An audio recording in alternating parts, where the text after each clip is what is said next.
नमस्कार, बहुत स्वागत है आप सभी का। आप देख रहे हैं आपका प्रोग्राम कहानी कुर्सी की। मैं हूं सौरभ शर्मा, आपके साथ सभी मेहमानों के साथ हम हाजिर हैं। हर्षवर्धन त्रिपाठी जी, विनोद अग्निहोत्री जी, विजय त्रिवेदी जी, समीर चौकामकर साहब, आपका बहुत स्वागत सर। और आज कहानी कुर्सी की शुरुआत करते हैं कांग्रेस पार्टी के अहमदाबाद अधिवेशन से, जिसका आज दूसरा और अंतिम दिन है। और शाम तक कोई औपचारिक रूप से इसमें क्या चर्चाएं हुई और क्या प्रस्ताव पारित हुए उसकी जानकारी आएगी, लेकिन जो कुछ पता चल रहा है वो आज हम आपके सामने रखेंगे और उस पर हम बात करेंगे कि कांग्रेस पार्टी ने आगे बढ़ने के लिए अपनी क्या नई रणनीति तैयार की है। कल हमने ये बात की थी कि कांग्रेस पार्टी के नेता ही अभी सवाल उठा रहे हैं कि ऐसे अधिवेशनों में चर्चाओं पर, प्रस्तावों पर बात होना तो अच्छी बात है, लेकिन उन पर क्रियान्वयन कभी नहीं होता। बताएं कि पहले के अधिवेशनों में जो फैसले हुए थे उन पर क्या काम किया गया, क्या किसी को जिम्मेदारी दी गई थी, क्यों हम कोई डेडलाइन तय नहीं करते हैं। अब इस अधिवेशन में जो बातें हुई हैं उसको लेकर के ऐसी डेडलाइन वाली बात तो अभी तक कोई सामने नहीं आई है, लेकिन एक स्पष्टता जरूर दिखाई दे रही है कांग्रेस पार्टी की सोच में। और राहुल गांधी ने इस बात को कहा है कि हम जो सोचते हैं, जिस विचारधारा पर हमें, उसको खुलकर दुनिया के सामने बताना चाहिए हमको। दो तीन बड़ी बड़ी बातें। कल उनके हवाले से एक खबर आई थी कि उन्होंने अधिवेशन में चर्चा के दौरान ये कहा कि हम अगड़ों के, मुसलमान के और दलित के वोट के चक्कर में उलझे रह गए और ओबीसी हमसे छिटक कर चला गया, ओबीसी हमसे दूर चला गया। और आज राहुल गांधी जो सारी राजनीति कर रहे हैं, 50% आरक्षण वाली, 5% लोग देश को चलाते हैं, ये किसके लिए? ये ओबीसी वोट के लिए ही है। वो जिसको खड़ा करके जिसकी जाति पूछते हैं तो उससे यही साबित करना चाहते हैं कि देश में पिछड़ों को उनका हक नहीं मिल रहा है। वो बताते हैं कि देश को चलाने वाली सरकार के जो अफसर हैं उसमें कितने बैकवर्ड कास्ट के अफसर हैं।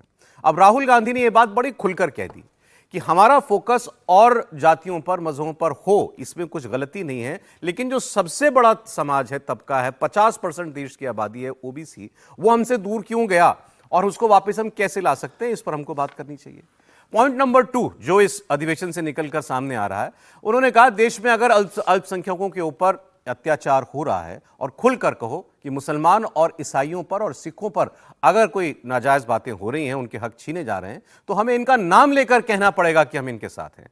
हम अगर मुसलमानों की बात करना भी चाहते हैं तो थोड़ी दबी जुबान में करते हैं, थोड़ा बचकर करते हैं। हमें लगता है कि हम पर लोग हमला करेंगे, लेकिन इससे डरने की जरूरत नहीं है। तो खुलकर कहिए कि हम मुसलमानों के साथ खड़े हैं अगर उनके साथ कोई जाति होगी, ऐसे ही सिखाई और ईसाई और सिख समाज के साथ भी। तो ये दो बातें जो हैं उनकी इस मंथन से निकल करके सामने आ रही है। और तीसरा पॉइंट, भारतीय जनता पार्टी का सबसे मजबूत जो दो आधार है उनमें से एक राष्ट्रवाद और हिंदुत्व, उसमें से राष्ट्रवाद पर चोट करने की नसीहत भी इस अधिवेशन में बहुत से नेताओं ने दी है और कहा है कि नरेंद्र मोदी, भाजपा और आरएसएस के इस नेशनलिज्म को हमें सूडो नेशनलिज्म कहना चाहिए, छद्म राष्ट्रवाद कहना चाहिए और खुलकर उससे टक्कर लेनी चाहिए और कहना चाहिए कि हमसे बड़ा राष्ट्रवादी कौन है। तो ये तीन बातें निकल करके आई हैं। आज खड़गे साहब ने एक स्टेटमेंट दिया है, वो नरेंद्र मोदी की सरकार की आर्थिक नीतियों की भी आलोचना कर रहे हैं। अभी ट्रंप जो कुछ फैसले ले रहे हैं उसको लेकर के भी आलोचना की गई और कहा गया है कि सरकार मूक दर्शक बनी हुई है। तो इस बात को भी उठाइए कि जहां फॉरेन पॉलिसी की बात आती है तो ये सरकार पूरी तरीके से फेल है, ये चीन को जवाब नहीं दे पाती, और जब ट्रंप टैरिफ लगाते हैं तो अपने देश की अर्थव्यवस्था को बचाने के लिए चूं तक नहीं करती है। बाकी देश तो उनसे पलट कर उन पर, अमेरिका पर और टैक्स लगा रहे हैं। हम ऐसा कुछ क्यों नहीं कर रहे हैं? सुनिए मल्लिकार्जुन खड़गे को। अरे कोई सो रहा है, कोई बैठा हुआ है और कोई देख रहा है इधर उधर। ऐसे वक्त वो बिल आती है जो बिल महत्वपूर्ण है लोकतंत्र में। ये रवैया सरकार का है, इसीलिए मैं कहूंगा लोकतंत्र को खत्म किया जा रहा है आहिस्ता आहिस्ता आहिस्ता। ऐसा अगर चला तो एक दिन मोदी सरकार और खुद मोदी जी इस देश को बेच के जाने वाले हैं। हमको सोचना है, ये कोई व्यक्तिगत बात नहीं है, किसी पार्टी की बात नहीं है। हम, आप और हम मिलकर देश के लिए क्या कर रहे हैं, आने वाले पीढ़ी को क्या देना चाहते हैं आप। खड़गे साहब जो अपनी बात कह रहे थे, लब्बो-लुबाब यही है कि कांग्रेस पार्टी ने अब वोट भी आइडेंटिफाई कर लिया है और भारतीय जनता पार्टी का जो सबसे मजबूत पक्ष है उस पर आघात करने की तैयारी भी उन्होंने कर ली है। त्रिपाठी जी, जो राहुल गांधी कह रहे हैं कि मुसलमान की, दलित की, अगड़ों की बात करते रहे, ओबीसी आपसे छूट करके चला गया और खुल कर कहिए आप जिसके साथ खड़े हैं। ओबीसी के साथ हैं तो ओबीसी की बात कीजिए, मुसलमान के साथ हैं तो मुसलमान की बात कीजिए। नहीं, मुझे लगता है इसमें कोई गड़बड़ जरा सा भी नहीं है। अब कहना और वो जो आप कह रहे हैं उस पर सामने वाला विश्वास कर ले। जैसे भाई आप विश्वविद्यालय में पढ़ाई के दौरान या कहीं किसी पार्टी में किसी को प्रेम प्रस्ताव दे दें, वो भरोसा तो करे ना। मतलब आपका प्रस्ताव है, ये प्रेम का प्रस्ताव है हमारा, सामने वाला देख रहा है कि प्रेम प्रस्ताव दे तो रहे हो लेकिन तुम्हारी तो आदतें खराब है, धोखा है उसमें। आज यहां तो कल वहां, थोड़ी देर इसके साथ थोड़ी देर उसके साथ, फिर जिसके साथ रहे उसके साथ भी नहीं रहे। प्रेम में धोखा। तो जब प्रेम का प्रस्ताव अविश्वास की बुनियाद पर होता है तो फिर लंबा चल जाता है थोड़ा। अगर किसी का ऐसे हो, कांग्रेस का चरित्र ऐसा है। कांग्रेस पार्टी इस देश में पिछड़ों के अधिकारों के सामने बढ़िया वाला पहाड़ बनकर रही है। अब ठीक है, वो कह सकते हैं भाई वो नेहरू जी थे, वो इंदिरा जी थी, वो राजीव जी थे, तो भैया अगर ये लोग नहीं होते तो राहुल गांधी, कौन पूछता इनको? नहीं, आप ओबीसी को कब धोखा दिया कांग्रेस ने, बताना पड़ेगा ना। जवाहरलाल नेहरू के समय से शुरू कीजिए ना। नेहरू जी के मंत्रिमंडल, नेहरू जी के साथ के लोग, नेहरू जी के समय की कांग्रेस, इंदिरा जी के मंत्रिमंडल, इंदिरा जी के साथ के लोग, इंदिरा जी की कांग्रेस, और फिर वो सब अच्छा ना लगे तो सीधे सीधे मंडल की बात कीजिए। जो मंडल कमीशन की रिपोर्ट, उस रिपोर्ट को किसने रोका? और यहां तक कि जब वो लागू भी हो गई उसके बाद पिछड़ा आयोग को बनने से किसने रोका? तो फिर सोनिया गांधी तक चले आइए। मंडल कमीशन लागू करने का जिम्मा वीपी सिंह जी तक आया, भले वो लागू बाद में हुआ नरसिम्हा राव जी के समय में, लेकिन आयोग बनाने का काम वो नरेंद्र मोदी को करना पड़ा। तो आप जब कहते हैं ना कि भाई आपने किसी को प्रेम प्रस्ताव दिया, बड़ा अच्छा लेके गए, तो कह रहा है कि अरे क्या है, ये तो कुछ गड़बड़ करने के लिए हमको प्रेम प्रस्ताव ला रहा है। तो पिछड़ी अब दूसरा हिस्सा यही बात राहुल गांधी ने तो पटना में अभी 2 दिन पहले ये बात कही ना, संविधान बचाओ सम्मेलन में, कि मैं तो खुल के कह रहा हूं मेरी पार्टी ने ही जो आज तक नहीं किया वो हमको करना पड़ेगा, पिछड़ों को आगे लाना पड़ेगा। तो कर सकते थे ना ये। मैं फिर कह रहा हूं, मैं तीनों राज्य का नाम लेता हूं कि कर्नाटक, तेलंगाना और हिमाचल से शुरू कर सकते थे, वहां मुख्यमंत्री कर देते। कर्नाटक में ओबीसी है ना मुख्यमंत्री, सिद्धारमैया ओबीसी है। सिद्धारमैया एक अलग समाज से आते हैं, ओबीसी है भाई। ओबीसी समाज में लिंगायत और वोक्कलिगा है, उनको काट के वो जो समाज, उनका वो नाम मैं भूल रहा हूं, लेकिन कुर्बा है, कुर्बा ओबीसी, कुर्मी अलग है, कुर्बा अलग है। कुर्बा ओबीसी समाज है। और इसके आपका आर्गुमेंट सर, इनका आर्गुमेंट समझ लें। आप कह रहे हैं ओबीसी की इतनी बात करने वाले राहुल गांधी की कहीं नहीं, प्रदेश उनके परिवार ने उपेक्षा की ओबीसी की पूरी तरह से। अभी भी आप देखिए, जहां ये इंचार्ज बनाते हैं, जहां ये अध्यक्ष बनाते हैं, जहां ये अब कुछ छिटपुट शुरू किया। जैसे एक उदाहरण आपको बताऊं, ओबीसी इन्होंने 3 से शायद 5 या 4 से 7 जिला अध्यक्ष बिहार में कह रहे हैं हमने ओबीसी बना दिया। अरे कमाल कर रहे हो भाई, एक आप कह रहे हो ओबीसी बना दिया, वहां दूसरी तरफ भारतीय जनता पार्टी कह रही है कि हमारा हर प्रदेश में हर जगह पे नेता कौन है। हां, दूसरा वाला पक्का है, दूसरे वाले पे अब जनता भरोसा करने लगी, मुसलमान वाले पे। क्यों? क्योंकि आप खड़े होते हैं उनके लिए। आप इसी तरह से उन दूसरों के लिए भी खड़े होंगे, पिछड़ों के लिए भी। तो हो सकता है 10 साल, 5 साल, 20 साल बाद तो आप पर भरोसा। राहुल गांधी ने 4 वर्ग खुद ही आइडेंटिफाई कर दिए, अगड़े, ओबीसी, पिछड़े, दलित और मुसलमान। आपने कहा मुसलमान तो अब साथ है उनके, बिल्कुल, और ओबीसी वो लाना चाहते हैं। लेकिन जो ये आर्गुमेंट, अच्छा अब ये राहुल गांधी ने कहा कि नहीं कहा, कोई पूछ लेगा कांग्रेस का नेता, बताइए राहुल गांधी ने कब ऐसा कहा? सब जगह छपा हुआ है। कांग्रेस पार्टी इसको पहले अगर नहीं मानती तो डिनाई करे इस बात को कि राहुल गांधी ने ऐसा नहीं कहा। लेकिन कल से सब जगह चल रहा है कि अगर राहुल गांधी कह रहे हैं कि अगड़े, दलित, मुसलमान में हम उलझे रहे, ओबीसी चला गया हमारे हाथ से, तो क्या वो जिन 3 का नाम ले रहे हैं वो नहीं चाहिए थे? नहीं, वो राहुल गांधी ऐतिहासिक रूप से सही कह रहे हैं कि कांग्रेस का जो वो जनाधार था कुल मिला के नेहरू जी के जमाने से, वो अगड़ों में खासकर ब्राह्मण, और उसमें उसके बाद दलित और मुसलमान, बाकी जातियां भी जुड़ती थी, लेकिन मुख्य ये जैसे होता है इंजन धुरी थी। ओबीसी मुख्य रूप से कांग्रेस का वोटर नहीं रहा। ओबीसी था, किसान जातियां जो थी वो उस जमाने में सोशलिस्टों और लोकदल का वोटर था। जनसंघ तो बहुत बाद में आया है, उसमें चौधरी चरण सिंह उसके बड़े आर्किटेक्ट थे, राम मनोहर लोहिया उसके वैचारिक आर्किटेक्ट थे, और इनकी जो 60 के दशक में जो इनका जो कॉम्बिनेशन था, लोहिया का विचार और चरण सिंह का संगठन और उनका सामाजिक आधार, ये मिलकर के कांग्रेस का उत्तर भारत में विरोध था। तो ओबीसी आप देखिए, बड़े ओबीसी नेता जो है उत्तर भारत में इन्हीं दलों के। पहला ओबीसी मुख्यमंत्री उत्तर प्रदेश में रामनाथ यादव बने 1977 में। उसके पहले बिहार में ओबीसी मुख्यमंत्री बन चुके थे, कर्पूरी ठाकुर बने।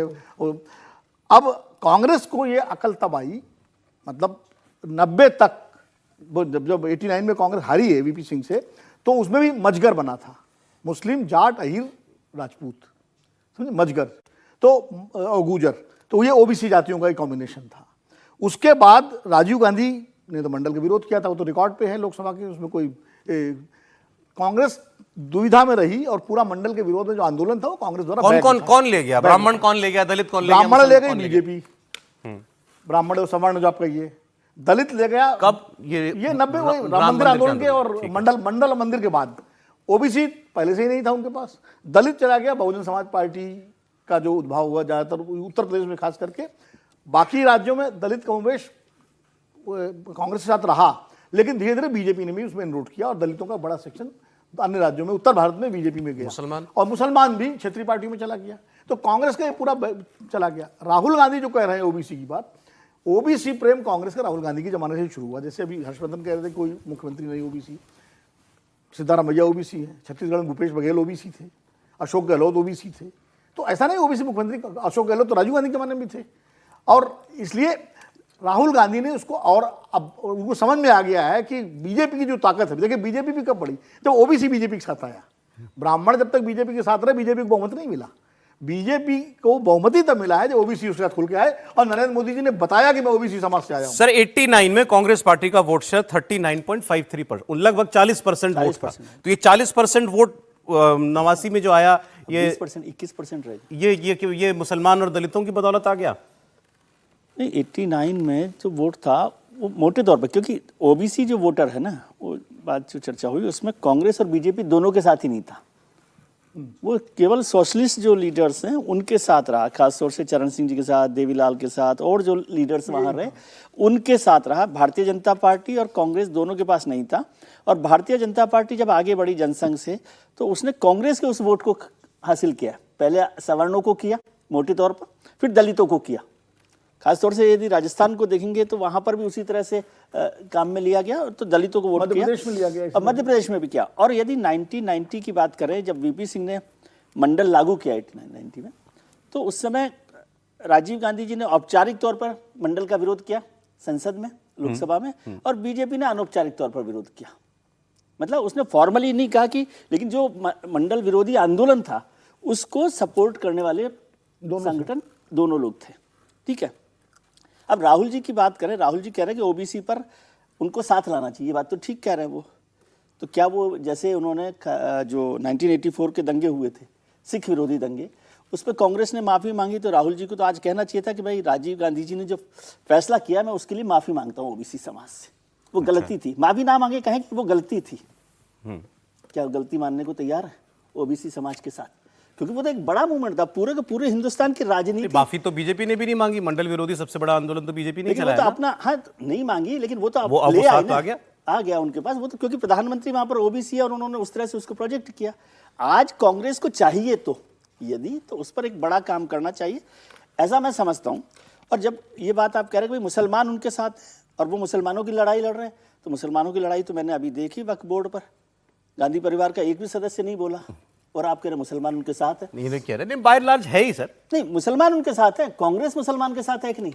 सर लेकिन ये जिस दिन लड़ाई हुई, अपना आदमी इतना भी नहीं बार बार बोलने की जरूरत होती। सर आप बेवजह जो है गांधी परिवार नहीं बोला, इसमें कौन सी बात है? नहीं, अच्छा, अब थोड़ा सा, अब जरा, अब कांग्रेस ने कितनी अपनी मुश्किलें सुलझा ली हैं और कितनी बाकी हैं, इसकी बात करते हैं। ये मोटे तौर पर सभी लोग, मापलो भी कहते हैं मुसलमान साथ है, हाँ, उनके साथ है। है। दलित राष्ट्रीय 2024 स्तर पर जब जरूरत होती है तो मुसलमान दलित 2024 में आ ही गया था, कुछ आ ही गया था, तभी बीजेपी को इतना बड़ा डेंट लगा। पूरा नहीं आया, पूरा नहीं आया, मतलब कुछ आया। वहां भी कुछ कांग्रेस ने कामयाबी हासिल की है। अगड़ा नहीं आता, ओबीसी को लुभाने में लगे हुए हैं राहुल गांधी। अब राहुल, अभी आपका उदाहरण लेते हुए समीर जी, जिन्होंने कहा कि ये प्रेम प्रसंग जैसा चलाना चाह रहे हैं राहुल गांधी ओबीसी समाज के साथ, अब ये एक तरफा है या सामने से भी कोई चिट्ठी आती है? नहीं, मैं हर्षवर्धन जी की बात से पूरी तरीके से सहमत हूं कि अगर सच्चा प्यार होता राहुल गांधी का ओबीसी के प्रति, तो राहुल गांधी किसी ओबीसी को विपक्ष का नेता बना देते।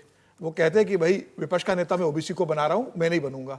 अगर राहुल गांधी का सच्चा प्यार होता ओबीसी के प्रति या मुसलमानों के प्रति, तो वायनाड से वो कहते हैं प्रियंका गांधी नहीं लड़ेगी, वायनाड की सीट मैंने खाली की है, यहाँ से किसी मुस्लिम को अपन देते हैं या किसी ओबीसी को टिकट देते हैं। तो मुझे लग रहा है कि राहुल गांधी को बताना पड़ेगा ना, आपके पास से आप कह सकते हैं कि भाई ओबीसी को मैं विपक्ष का नेता बना रहा हूं, दलित हमारा राष्ट्रीय अध्यक्ष है, विपक्ष की जिम्मेदारी मैं किसी ओबीसी को दे रहा हूं।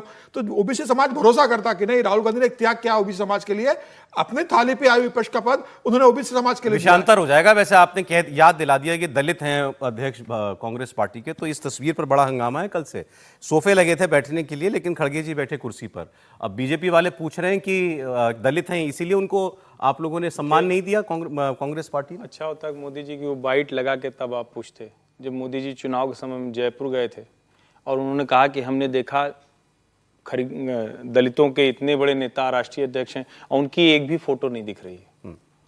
ये इस पर विवाद हो रहा है, मैंने इसलिए ये बात की थी। हाँ जी, आप ये बात कर लीजिए। बिल्कुल, भारतीय जनता पार्टी जरूर ये मुद्दा उठा सकती है, लेकिन मुझे नहीं लगता कि मल्लिकार्जुन खड़गे का कांग्रेस में सम्मान नहीं है। जहां से अध्यक्ष बने लगातार सम्मान है, उसमें कोई दो राय नहीं कि ठीक है दलित है, उनको अब किस कारण से वो कुर्सी पे बैठे तो उनका बयान आएगा तब पता पड़ेगा, वो बताएंगे भाई कि भाजपा ने जो आरोप लगाया। पार्टी की अगर बात करते हैं, देखिए अब उन्होंने यहाँ पे जो थीम रखी है, संकल्प, समर्पण और संघर्ष की थीम उन्होंने इस अधिवेशन की दी है। अब क्या संकल्प लेकर आप इससे निकल रहे हो भाई? जो आप वहां जो बैठकों में आप जो बातें कर रहे हो, वो तो आए दिन आप कहते रहते हो कि ईवीएम में आपने एडजस्टमेंट कर इसलिए आप चुनाव जीतते हो। राहुल गांधी को लोकसभा में बोलने नहीं दिया जाता। भारतीय जनता पार्टी और मोदी की केंद्र सरकार सारे जो सार्वजनिक उपक्रम है वो अपने उद्योगपति दोस्तों को बेच रही है। लेकिन ये भी तो पूछना चाहिए, कितना जो भव्य आयोजन हो रहा है अहमदाबाद के अंदर, इतने बड़े बड़े चार्टर्ड प्लेन लगे, इतना हुआ, इसका खर्चा कौन उठा रहा है? कौन दे रहा है पैसा? कौन अहमदाबाद के उद्योगपति जो पूरा खर्चा उठा रहा है इस अधिवेशन का? इस पूरा अधिवेशन का खर्चा अहमदाबाद के उद्योगपति ने उठाया। गुजराती उद्योगपति बताया कि किसने खर्चा कराया? गुजराती होगा और क्या? कांग्रेस बताया इसका कि खर्चा किसने उठाया? अहमदाबाद की तरह ए से ही शुरू अच्छा, होता क्या है। बीजेपी बताती है खर्चा किसने उठाया अधिवेशन का? बीजेपी कौन सी पार्टी बताती है? बीजेपी कभी बीजेपी कहती है कांग्रेस का कि नहीं, भैया ये इस बीजेपी पार्टी तो के साथ कोई जुड़ी पार्टी हुई है। अरे सर, बीजेपी तो उद्योगपतियों की पार्टी है, सहायता ले रही है ना। नहीं, सवाल ये है कि आप कांग्रेस से पूछ रहे हैं, पूछना भी चाहिए। कांग्रेस पूछे बीजेपी ना, बीजेपी पूछा से। कभी आपने? इधर भव्य आयोजन बिल्कुल होता पूछा। है, उसका खर्चा नहीं बताती सर, वो कह रहे हैं जो ये जिनका विरोध करते हैं उन्हीं उनका खर्चा लगा हुआ है उन्हीं के इसके पैसे अंदर। से अधिवेशन कोई होगा। सबूत है? अब नहीं तो वो ये पार्टी बोले ना, कह रहे हैं ऐसा। अरे तो मैं लाइव बोल रहा हूँ कि उसमें खर्चा कौन क्या पार्टी बता दे, कौन खर्चा कर रहा है, ये चार्टर्ड प्लेन किसने भेजे, अरे पार्टी का भव्य भोजन की व्यवस्था अहमदाबाद में। अच्छा अच्छा सर, अच्छा आगे और जो बातें हुई हैं, सौरभ जी एक लाइन आगे महत्वपूर्ण ये है कि अरे भाई, भाजपा ने कभी नहीं कहा कि आईटी के छापे की वजह से उसको सामान्य खर्चा चलाना मुश्किल हो गया है। भाजपा सबसे संपन्न पार्टी है और राहुल गांधी की भाषा में कहें तो उसके तो उद्योगपति दोस्त भी हैं। राहुल जी कहां से लेके आ रहे हैं, उनकी पार्टी कहां से लेके आती है, इसलिए सवाल पूछा जाए, क्योंकि वो कहते हैं कि हमारे पास नहीं है ना भाई। तो ये जानना चाहिए ना देश को कि दोनों उद्योगपति ओबीसी की बात हमने की, जो कांग्रेस के प्रवक्ता को बुलाना चाहिए, जो बताए कहां से आया। दो और बातें जो वहां कही गई हैं। दूसरा, अल्पसंख्यकों की बात करनी है तो खुल के करो, अब झिझको मत।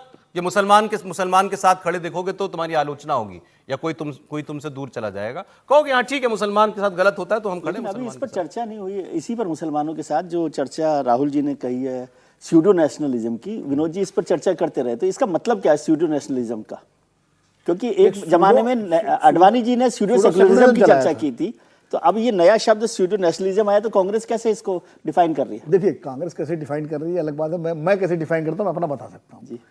जैसे अब उसको फ्रॉड, आपका आइडिया तो कांग्रेस तक नहीं चला गया, ये या फ्रॉड नेशनलिज्म का ये, सूडो का ये या सूडो सेक्युलरिज्म का ये, उसका बेस क्या था सूडो सेक्युलरिज्म का? कि आप अपने को धर्मनिरपेक्ष कहते हैं लेकिन आपका जो रवैया होता है विभिन्न वर्गों के बारे में अलग अलग होता है। आप माइनॉरिटी के अपीसमेंट के पक्ष में खड़े हो जाते हैं। अडवाणी जी जब कहते थे तो ये था कि आप माइनॉरिटी के लिए तो खड़े हो जाते हैं, जो मेजॉरिटी पे कोई अत्याचार होता है तो आप चुप रहते हैं। तो ये सूडो सेक्युलरिज्म था। सूडो नेशनलिज्म भी वही है कि आप एक मेजॉरिटी के लिए तो खड़े हो जाते हैं, उसकी बात करते हैं, माइनॉरिटी पे कुछ होता तो आप चुप हो जाते हैं। लेकिन यही तो आरोप लग रहा है कि वो तो माइनॉरिटी के लिए भी कर रहे हैं। कौन? कहां स्यूडो नेशनलिज्म हुआ? भाजपा पे तो आरोप ही लग रहा है कि 3 तलाक की चिंता वो करे, वो तो भाजपा कह रहे हैं चिंता कर रहे हैं, वो तो नहीं। अरे लेकिन लोग भी तो यही तो कह रहे हैं भैया तुम मुसलमान काहे चिंता कर रहे हो? नहीं, मुसलमान जो है वो कह रहा हमारे रिलीजन कहां से आ गया? आप तो आप कह रहे हो ना, मुसलमान तो नहीं मान रहा ना उसको, आप हमारे लिए कर रहे हो।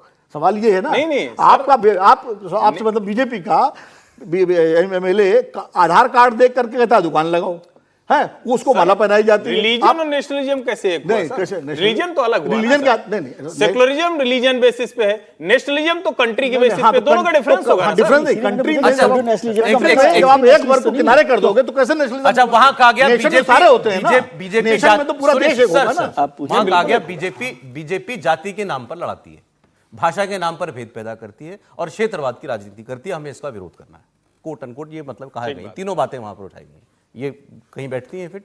नहीं, कोशिश करनी चाहिए। तो राहुल गांधी के भाषण आएंगे, जब गए यहां से लड़ने वायनाड तो कहा उत्तर भारत के लोग तो मुद्दों पर वोट ही नहीं करते, ऐसे ही वोट कर देते हैं बिना मुद्दों पर। ये राहुल गांधी जी है। उत्तर दक्षिण का भेद भी उन्होंने बहुत बताया।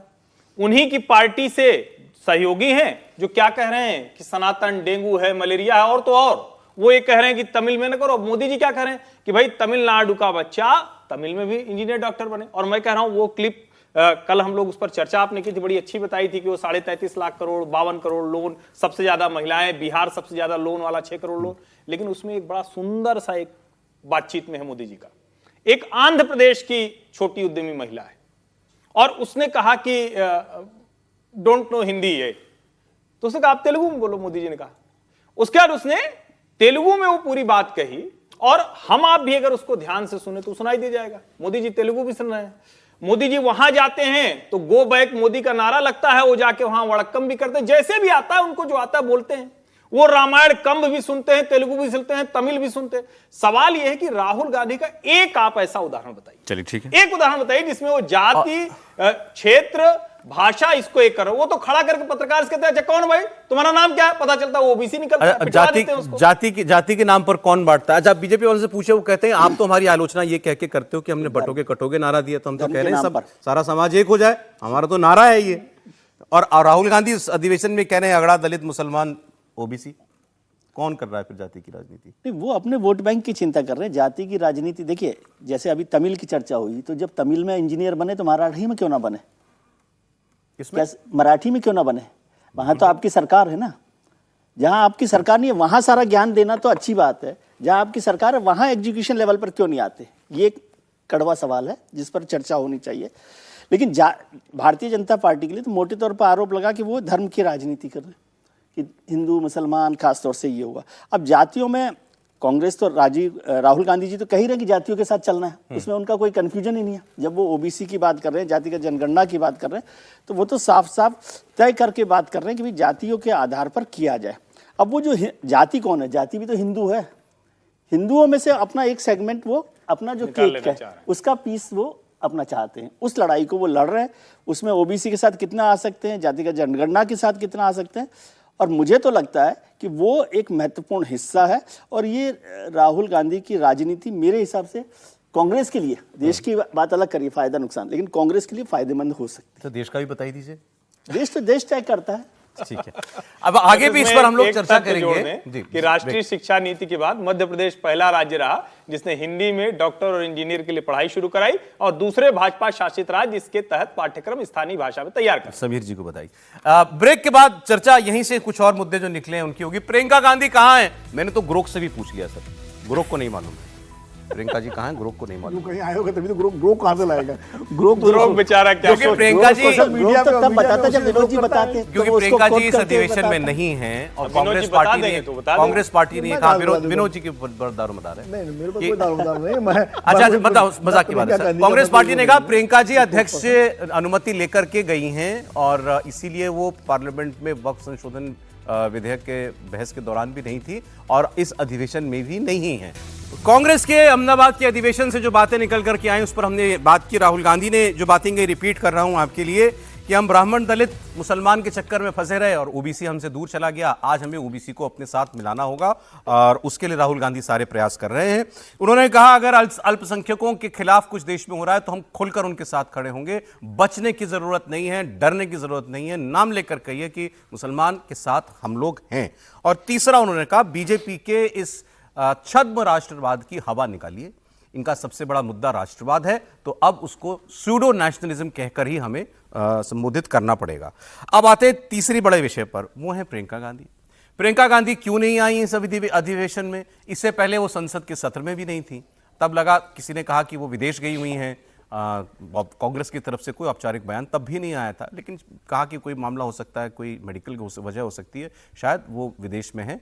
और उसके बाद अब ये अधिवेशन हो गया, अधिवेशन में भी वो नहीं आई। और ठीक कह रहे थे ब्रेक से पहले, आपकी सबसे ज़्यादा चर्चा इस अधिवेशन में इस बात की थी कि प्रियंका गांधी को कोई बहुत बड़ा रोल, कोई बहुत बड़ा पद कांग्रेस पार्टी देना चाहती है, उनको संगठन महामंत्री जैसा पद भी मिल सकता है, मतलब पूरे संगठन की कमान उनके हाथ में, राहुल गांधी आइडियोलॉजी दें और संगठन चलाएं प्रियंका गांधी, ऐसी बातें हो रही थी।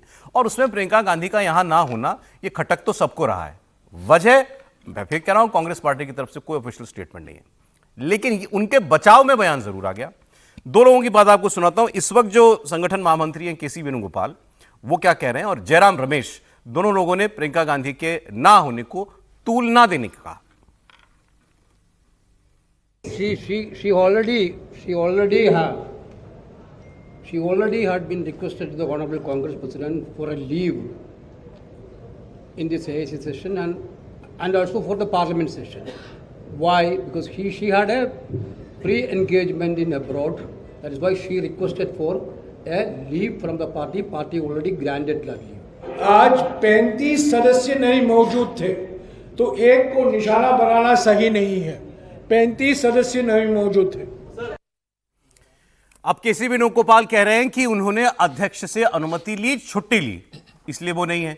जयराम रमेश बगल में बैठे थे, जयराम रमेश ने अपनी तरफ से जोड़ दिया। इस अधिवेशन में 35 लोग नहीं आए हैं कांग्रेस पार्टी के, कांग्रेस एक्सटेंडेड वर्किंग कमेटी वहां बैठी हुई है, तो उन्होंने कहा 35 लोग ऐसे थे जो हमने बुलाया, वो नहीं आए। आप केवल प्रियंका गांधी की क्यों बात करते हैं? वो 35 लोग प्रियंका गांधी के बराबर हैं क्या कांग्रेस पार्टी में? तो प्रियंका गांधी की बात क्यों नहीं होगी? कहने वाले कह रहे हैं प्रियंका गांधी नाराज भी हो सकती हैं। नाराज किस बात से होंगी? नाराज इसी बात से हो सकती हैं जो चर्चाएं चल रही हैं कि उनको कुछ गंभीर प्रभार मिले पार्टी में, वो नहीं मिल रहा है। अब इन सब बातों पर विराम लगाना तो कांग्रेस पार्टी का ही काम है ना। समीर जी, क्या वजह है? देखिए, पार्टी के अंदर जो बेसिकली चर्चा चल रही है कि प्रियंका गांधी चाहती है कि भाई आपने मुझे वायनाड से सांसद बना दिया इतने सालों के बाद, तो सिर्फ सांसद बन के मैं रहना नहीं चाहती, पार्टी मेरी जिम्मेदारी तय करे, मुझे पार्टी में क्या जिम्मेदारी निभाना है, क्या मैं संगठन में कोई भूमिका निभा सकती हूँ, कि क्या मैं लोकसभा के अंदर कोई बड़ी भूमिका निभा सकती हूँ, पार्टी मुझे क्या एक सांसद के रूप में देख रही है, या भविष्य की कोई राजनीति के लिए पार्टी मुझे तैयार कर रही है, या कोई आने वाले चुनाव में मुझे कोई जिम्मेदारी पार्टी देने की सोच रही है। राहुल गांधी फिलहाल प्रियंका गांधी को पार्टी के अंदर बहुत स्पेस देने के लिए तैयार नहीं है। सोनिया गांधी इस बात से सहमत नहीं कि प्रियंका गांधी को ज्यादा स्पेस दिया जाए, जिससे पार्टी के अंदर यह चर्चा हो कि प्रियंका गांधी अब राहुल गांधी से बड़ी नेता बन रही है, राहुल गांधी पार्टी को संभाल नहीं सके तो प्रियंका गांधी को आगे लेकर आया जा रहा है, और प्रियंका गांधी को भविष्य में राष्ट्रीय अध्यक्ष बनाने की कोशिश की जा रही है। हालांकि खबर यह भी आ रही है कि शायद एक बड़ा वर्ग पार्टी में यह भी चाहता है, जो प्रियंका गांधी का समर्थक है, कि भाई प्रियंका गांधी को कार्यकारी अध्यक्ष बनाया जाए पार्टी में, क्योंकि खड़गे साहब के बाद कौन पार्टी को संभालेगा। और अब 2029 की अगर आपको तैयारी करना है, 99 सीटों पर आप आ गए हो, वायनाड से वो सांसद बन गई है, तो आप उन्हें बड़ी जिम्मेदारी दीजिए, या तो उन्हें उत्तर प्रदेश का प्रभार दीजिए, या कोई बड़ी जिम्मेदारी दीजिए। तो मुझे लग रहा है कि पार्टी के अंदर बहुत कुछ सहज नहीं है, भाई और बहनों के बीच के अंदर कुछ ना कुछ तो गड़बड़ है। आने वाले दिनों में इस बात की जानकारी मिलेगी। और देखिए, अभी तो केसी वेणुगोपाल कह रहे हैं कि पार्टी अध्यक्ष से अनुमति लेकर गई है। ये हो सकता है कि पार्टी अध्यक्ष उनसे अनुमति लेकर यहाँ पर अधिवेशन में आए हो। पार्टी में तो ऐसी स्थिति है अध्यक्ष की। जयराम रमेश कह रहे हैं 35 लोग नहीं है, आप केवल प्रियंका की बात क्यों कर रहे हैं? जो आपने कहा कि भाई 35 लोगों से तुलना होगी क्या प्रियंका गांधी, राहुल गांधी, प्रियंका गांधी और सोनिया गांधी, तो भाई किसी से तुलना नहीं हो सकती पार्टी में। जब मनमोहन सिंह प्रधानमंत्री थे तो सोनिया गांधी की क्या स्थिति थी? जब मनमोहन सिंह प्रधानमंत्री थे, राहुल गांधी खाली सांसद थे, लेकिन पार्टी में राहुल गांधी की क्या स्थिति थी? तो गांधी परिवार तो हमेशा सबसे सर्वोच्च रहा है, पार्टी में पद किसी के पास भी हो। तो नाराजगी किससे होगी? अगर है तो किससे है? नहीं, कुछ तो भाई घर में ही होगी, भाई से नाराजगी होगी, और माँ भाई का साथ दे रही है तो माँ और भाई से नाराजगी होगी। अब उन्होंने कहा कि मैं वहां जाऊंगी तो कुछ मुझे बोलने नहीं दिया जाएगा, मैं बोल नहीं पाऊंगी, तो अभी मैं छुट्टी पे चली जाती हूँ, आप लोग तय कर लो कि मुझे क्या पार्टी में भूमिका निभाना है। कुछ तो गड़बड़ चल रहा है पार्टी के अंदर, यह बात तय है। आने वाले दिनों में यह राज खुलेगा कि क्यों प्रियंका गांधी इस बड़े राष्ट्रीय अधिवेशन के अंदर। कांग्रेस में गांधी परिवार में फैक्शनलिज्म है, गुट बने हुए हैं, ये तो खुलकर लोग कहते हैं कि भाई सोनिया जी का कैंप जो है उसमें सारे पुराने नेता, जो सीनियर लीडरशिप है, जिसको राहुल गांधी ने शायद हाशिए पर रखा हुआ है, वो लोग हैं। प्रियंका गांधी जी के साथ भी बहुत सारे लोग हैं, उसमें भूपेश बघेल जी का, सचिन पायलट जी का, ऐसे तमाम लोगों का, सुखविंदर सुक्खू, DK कुमार, शिव कुमार, इनके नाम लिए जाते हैं। और सिद्धू भी थे एक वक्त में उसमें। और राहुल गांधी के सबसे करीबी केसी वेणुगोपाल का नाम आता है। पवन खेड़ा जी का नाम आता है, रणदीप सुरजेवाला जी का नाम आता है, एक वक्त जयराम रमेश जी का भी नाम आता था। अब आजकल कुछ लोग कहते हैं कि उनको साइडलाइन कर दिया गया। ये तो मैं आपको जो ग्रेप वाइन है वो बता रहा हूँ, जो हम लोग सुनते पढ़ते हैं अखबारों में, जो आप जैसे बड़े लोग बताते थे उसकी बात। सर क्या है हकीकत? नहीं, हकीकत तो मुझे नहीं पता, लेकिन दो बातें इसमें मुझे लगती है। मुझे नहीं पता कि नाराजगी चल रही है कि नहीं चल रही, लेकिन ये बड़ा इशू है कि नहीं उनका? ये बड़ा इशू है, और इस दृष्टि से भी बड़ा इशू है कि मैं इसमें नहीं जा रहा कि उन्होंने अध्यक्ष जी से इजाज़त ली कि नहीं, परमिशन ली होगी, और अध्यक्ष जी का सम्मान करते हैं वहाँ पर। ऐसा भी नहीं है कि हम लोग कुछ ज़्यादा करते, खड़गे साहब का सम्मान वहाँ होता है। लेकिन आप समझिए कि इतनी बड़ी इवेंट है ये। एक तो जो वक्फ बिल था वो भी बड़ी इवेंट थी, मतलब पार्लियामेंट के नज़रिए से देखें तो, और एआईसीसी का ये अधिवेशन बहुत महत्वपूर्ण है। जब कांग्रेस एक नई रणनीति, नए रास्ते, नई सब कुछ कर रही हो, उस समय प्रियंका जी नहीं है। इसको आप सोचिए कि संसद का सत्र भी पहले से तय था, और ये कांग्रेस का अधिवेशन भी परसों तय नहीं हुआ होगा, ये भी पहले से तय है। तो प्रियंका जी की प्रायोरिटीज में क्या है, ये महत्वपूर्ण है। मैं ये नहीं कह रहा कि इजाजत लेके नहीं गई, लेकिन मान लीजिए सौरभ जी हैं, इलेक्शंस के रिजल्ट आ रहे हैं, तो सौरभ जी छुट्टी पर चले जाएंगे कि मैं छुट्टी पे पहले से परमिशन लेकर गया। उनका प्रोग्राम पहले से तय था? नहीं, पहले से तय। पहले कब से? कांग्रेस का अधिवेशन तो संभव है ये ऐसा टिकट थोड़ी लेते हैं आपकी तरह की वो मैं एक थोड़ा लाइन सस्ता जोड़ता हूं। मिल हाँ, जाएगा। ये आपने बात ठीक कही, क्योंकि नहीं, महत्वपूर्ण बात ये है। जब ये बात हुई थी कि वो पार्लियामेंट में क्यों नहीं आई, तो उस वक्त उनके बचाव में कुछ लोग ये कह रहे थे कि भाई किसको मालूम था कि सरकार वक्त पे ले आएगी, और प्रियंका जी का पहले से प्लान नहीं, बना तो हुआ था। हाउस तो चल रहा है ना, ये अपने एक एमपी के तौर पर चले वो आपके मान भी लिए ले, तो अब आपको ये लेकिन तर्क बिल्कुल ठीक है कि अधिवेशन तो तय होगा पहले बहुत से। महत्वपूर्ण है। और जब उसमें ये चर्चा हो रही हो कि प्रियंका जी को कोई बड़ी जिम्मेदारी दी जा रही है, ऐसा कहा जा रहा है कि इलेक्शन मैनेजमेंट की जिम्मेदारी उनको दी जाएगी, जो भी करना होगा, नहीं करना होगा। लेकिन और फिर मुझे लगता है जैसे समीर जी कह रहे हैं कि इस बात से नाराज और ना हो जाए प्रियंका जी की, जयराम साहब ने कहा कि 35 और लोग हैं, अरे 35 लोग और प्रियंका जी को बराबर जोड़ रहे हैं, तो इससे और नाराज ना हो जाए। और ये और महत्वपूर्ण बात है कि ये तो 10% लोग कांग्रेस की एक्सटेंडेड सीट, अब इस बात को सीरियसली देखिए, पॉलिटिक्स में सीडब्ल्यूसी के 10% मेंबर एब्सेंट है।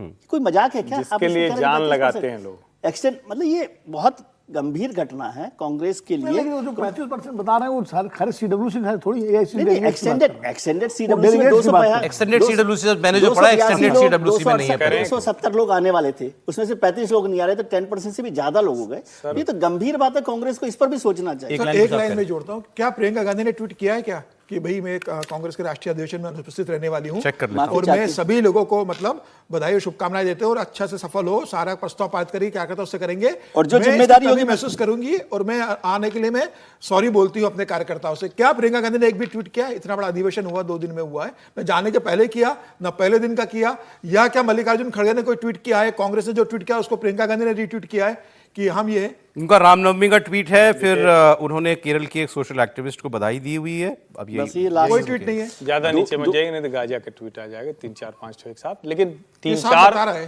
3-4 महत्वपूर्ण बात है।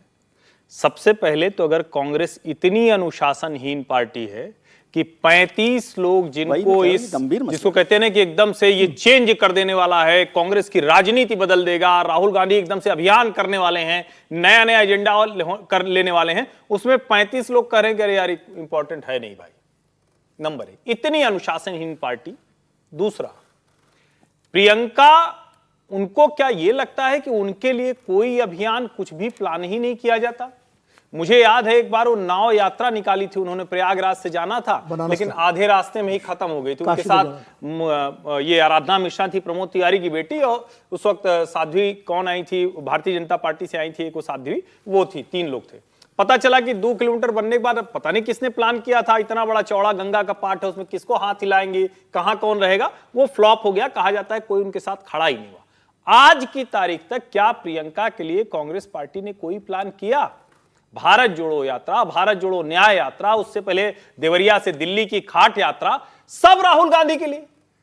क्या ऐसा कुछ है? अब जाहिर है ये ऐसी चीजें हैं जिसको भाई बहन और माता जी, उसके अलावा कोई बता नहीं सकता है। हम लोग तो बिल्कुल नहीं बता सकते। हो सकता है विनोद जी कुछ प्रकाश डालें, क्योंकि हमें तो बिल्कुल अंदर का नहीं पता। रॉबर्ट वाड्रा बता देंगे। सवाल यहां यही है कि जिस तरह से ना किसी तरह से बनाना पड़ा सांसद, और सांसद बनाने के बाद इस तरह से पीछे रखा गया। और जो सबसे बड़ी बात है, क्या ये जो एजेंडा चला रहे हैं, मैं तो ये सवाल पहले ही पूछना चाह रहा था, क्योंकि विजय जी, विनोद जी दोनों लोग बताएंगे, अगर ये मांडा में किया होता और मंडल के मसीहा वीपी सिंह के चित्र को माल्यार्पण करके किया होता तो क्या ये इससे ज्यादा प्रभावी नहीं हो जाता? वो गांधी जी के माल्यार्पण पर ही सवाल उठ गया है अभी राहुल जी ने जिस तरीके नहीं, से लेकिन किया। कम से कम वहां जाते तो सही कुछ तो करते ना। आप पिछड़ों वाली बात कर रहे थे तो कुछ तो किसी को लगता कि हाँ मन से coming back to Priyanka ji, आप ये नाराजगी वाली अफवाहों में आपको कुछ दम नजर आता है? मुझे लगता है क्योंकि इस तरह से नहीं हो सकता कि अचानक, और जैसे अभी विजय जी ने जो कहा कि मेन दिन आप चले जाएंगे, हाँ अगर कोई नया नवेला एंकर हो उसका विवाह होना हो तो जा सकता है, लेकिन अब आप तो नहीं जा सकते हैं ना।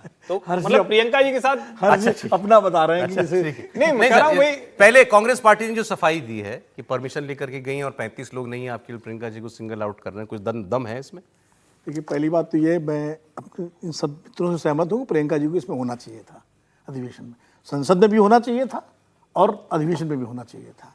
जब आप राजनीति करना चाहती हैं और देश की राजनीति करना चाहती हैं तो जो बड़े आयोजन है उनमें आपकी का हस्तक्षेप होना चाहिए, खाली शिरकत ही नहीं होनी चाहिए, आपका इंटरवेंशन होना चाहिए, तब आपका वो बढ़ेगा। आपके लिए अगर विदेश जाना प्रायोरिटी है या देश में है, जहाँ भी है, वो मुझे नहीं पता कहाँ है वो, तो और पार्लियामेंट प्रायोरिटी नहीं है या अधिवेशन प्रायोरिटी नहीं है, तो फिर आपकी राजनीति के बारे में क्या कहा जाए? सिर्फ पहली बात तो ये है। और अगर कोई ऐसी इमरजेंसी कारण है कि मान लिया अचानक एक जब बेनिफिट ऑफ डाउट दिया था कि कोई बहुत करीबी आदमी बीमार पड़ गया है, उसको देखने जाना, तो आप उसको बताइए। तो वो बताए या तो पार्टी बताना बताए? चाहिए। मतलब कोई बताए कि भाई हमारे फलाने रिश्तेदार या हमारे ससुराल पक्ष के या मायके पक्ष से जो भी है, XYZ, जो दोस्त के ऊपर होता है कभी कभी एक इमरजेंसी पड़ सकती है। जैसे इन्होंने कहा कि इलेक्शन का रिजल्ट आ रहा है और सौरभ जो है ना, मान लो सौरभ को इमरजेंसी पड़ जाए तो सौरभ बता के जाएंगे ना कि इमरजेंसी है। बिल्कुल। तो वो इमरजेंसी अगर है तो बताओ, उसमें छिपाने की क्या बात है कि भाई चूंकि हमारे बहुत करीबी, उनको अचानक तबियत बहुत खराब हो गई, मुझे जाना जरूरी था इसलिए नहीं आ पाए यहाँ, तो भी बताने में क्या दिक्कत है? न बताना न आना दोनों कहीं ना कहीं शक को मजबूत करते हैं कि कोई कारण है। फिर जैसा समीर ने कहा भाई कोई ट्वीट है क्या? हर चीज़ पे आप ट्वीट करते हैं, आप रामनवमी पे ट्वीट कर रहे हो, होली पे कर रहे हो, करना चाहिए, ईद पे कर रहे हो, बकरीद पे कर रहे हो, करना चाहिए, सार्वजनिक जीवन में सब लोग करते हैं। आपको इस पे भी कांग्रेस पार्टी का इतना बड़ा अधिवेशन 64 साल बाद अहमदाबाद में हो रहा है, गांधी की धरती पर, पटेल की धरती पर, और उसमें आपका कोई- बड़े उसमें बड़े निर्णय हो रहे हैं। और सिर्फ पटेल और गांधी की धरती में नहीं हो रहा है, इनके जो बाबा फिरोज गांधी वो भी तो गुजरात के ही थे, पारसी थे जो भी थे तो गुजरात के ही। बता दिया आपने, अच्छा लोगों को गूगल करना नहीं, इंदिरा गांधी ने कहा मैं गुजरात की बहू हूं, उनके भाषण में कहा गुजरात। ठीक बात है। इंदिरा जी ने भाषण दिया है। फिरोज हैंडी। नहीं तो फिर ये नाराजगी वाली बात में कुछ लगता है आपको? अब नाराजगी वाली बात मैं नहीं कह सकता, इसलिए नहीं कह सकता कि भाई मेरे पास कोई सूचना नहीं, कोई वो नहीं है, परिवार का मामला है, उनके नाराज हैं कि खुश हैं, क्या है नहीं। लेकिन हाँ, ये बात हर्षवर्धन जी का पॉइंट वैलिड है कि भाई उनके नाम पर कोई एक उत्तर प्रदेश की जिम्मेदारी उनको पूरी तरह दी गई। लोकसभा चुनाव जब उनकी लॉन्चिंग हुई प्रियंका जी की, तो आधा उत्तर प्रदेश उनको दिया गया, आधा ज्योतिरादित्य सिंधिया को दिया गया था। वो पूरा प्रयागराज से बनारस तक की नाव यात्रा बड़े जोर शोर से प्रचारित हुई, लेकिन वो बीच में ही वो कहते हैं वो नाव धस गई, टीला आ गया, टिब्बा आ गया, क्या आ गया, बहुत सारी बातें उस वक्त थे वहां, कोई था ही नहीं, 100 लोग थे। तो दूसरा, फिर विधानसभा चुनाव में उनको पूरी जिम्मेदारी दी गई, पूरा फ्री हैंड दिया गया, पूरी ताकत लगाई उन्होंने, पूरा वो किया, लेकिन वही सीटें आई 2, वोट आया 2.5%, तो वो भी साबित हो चुका सवाल। लेकिन ये सब चीजें तो राजनीति में आती हैं, विफलताएं असफलताएं। आपको अगर कंटिन्यूटी, जो हम लोग कल बात कर रहे थे, विजय भी थे हमारे साथ एक चैनल पे, कि कंटिन्यूटी जो है आपकी, इससे आपकी गंभीरता का पता चलता है। अब मान लीजिए कि प्रियंका जी कोई बड़ी जिम्मेदारी चाहती है, राहुल गांधी के होते पार्टी में अभी कोई है वैकेंसी कहीं?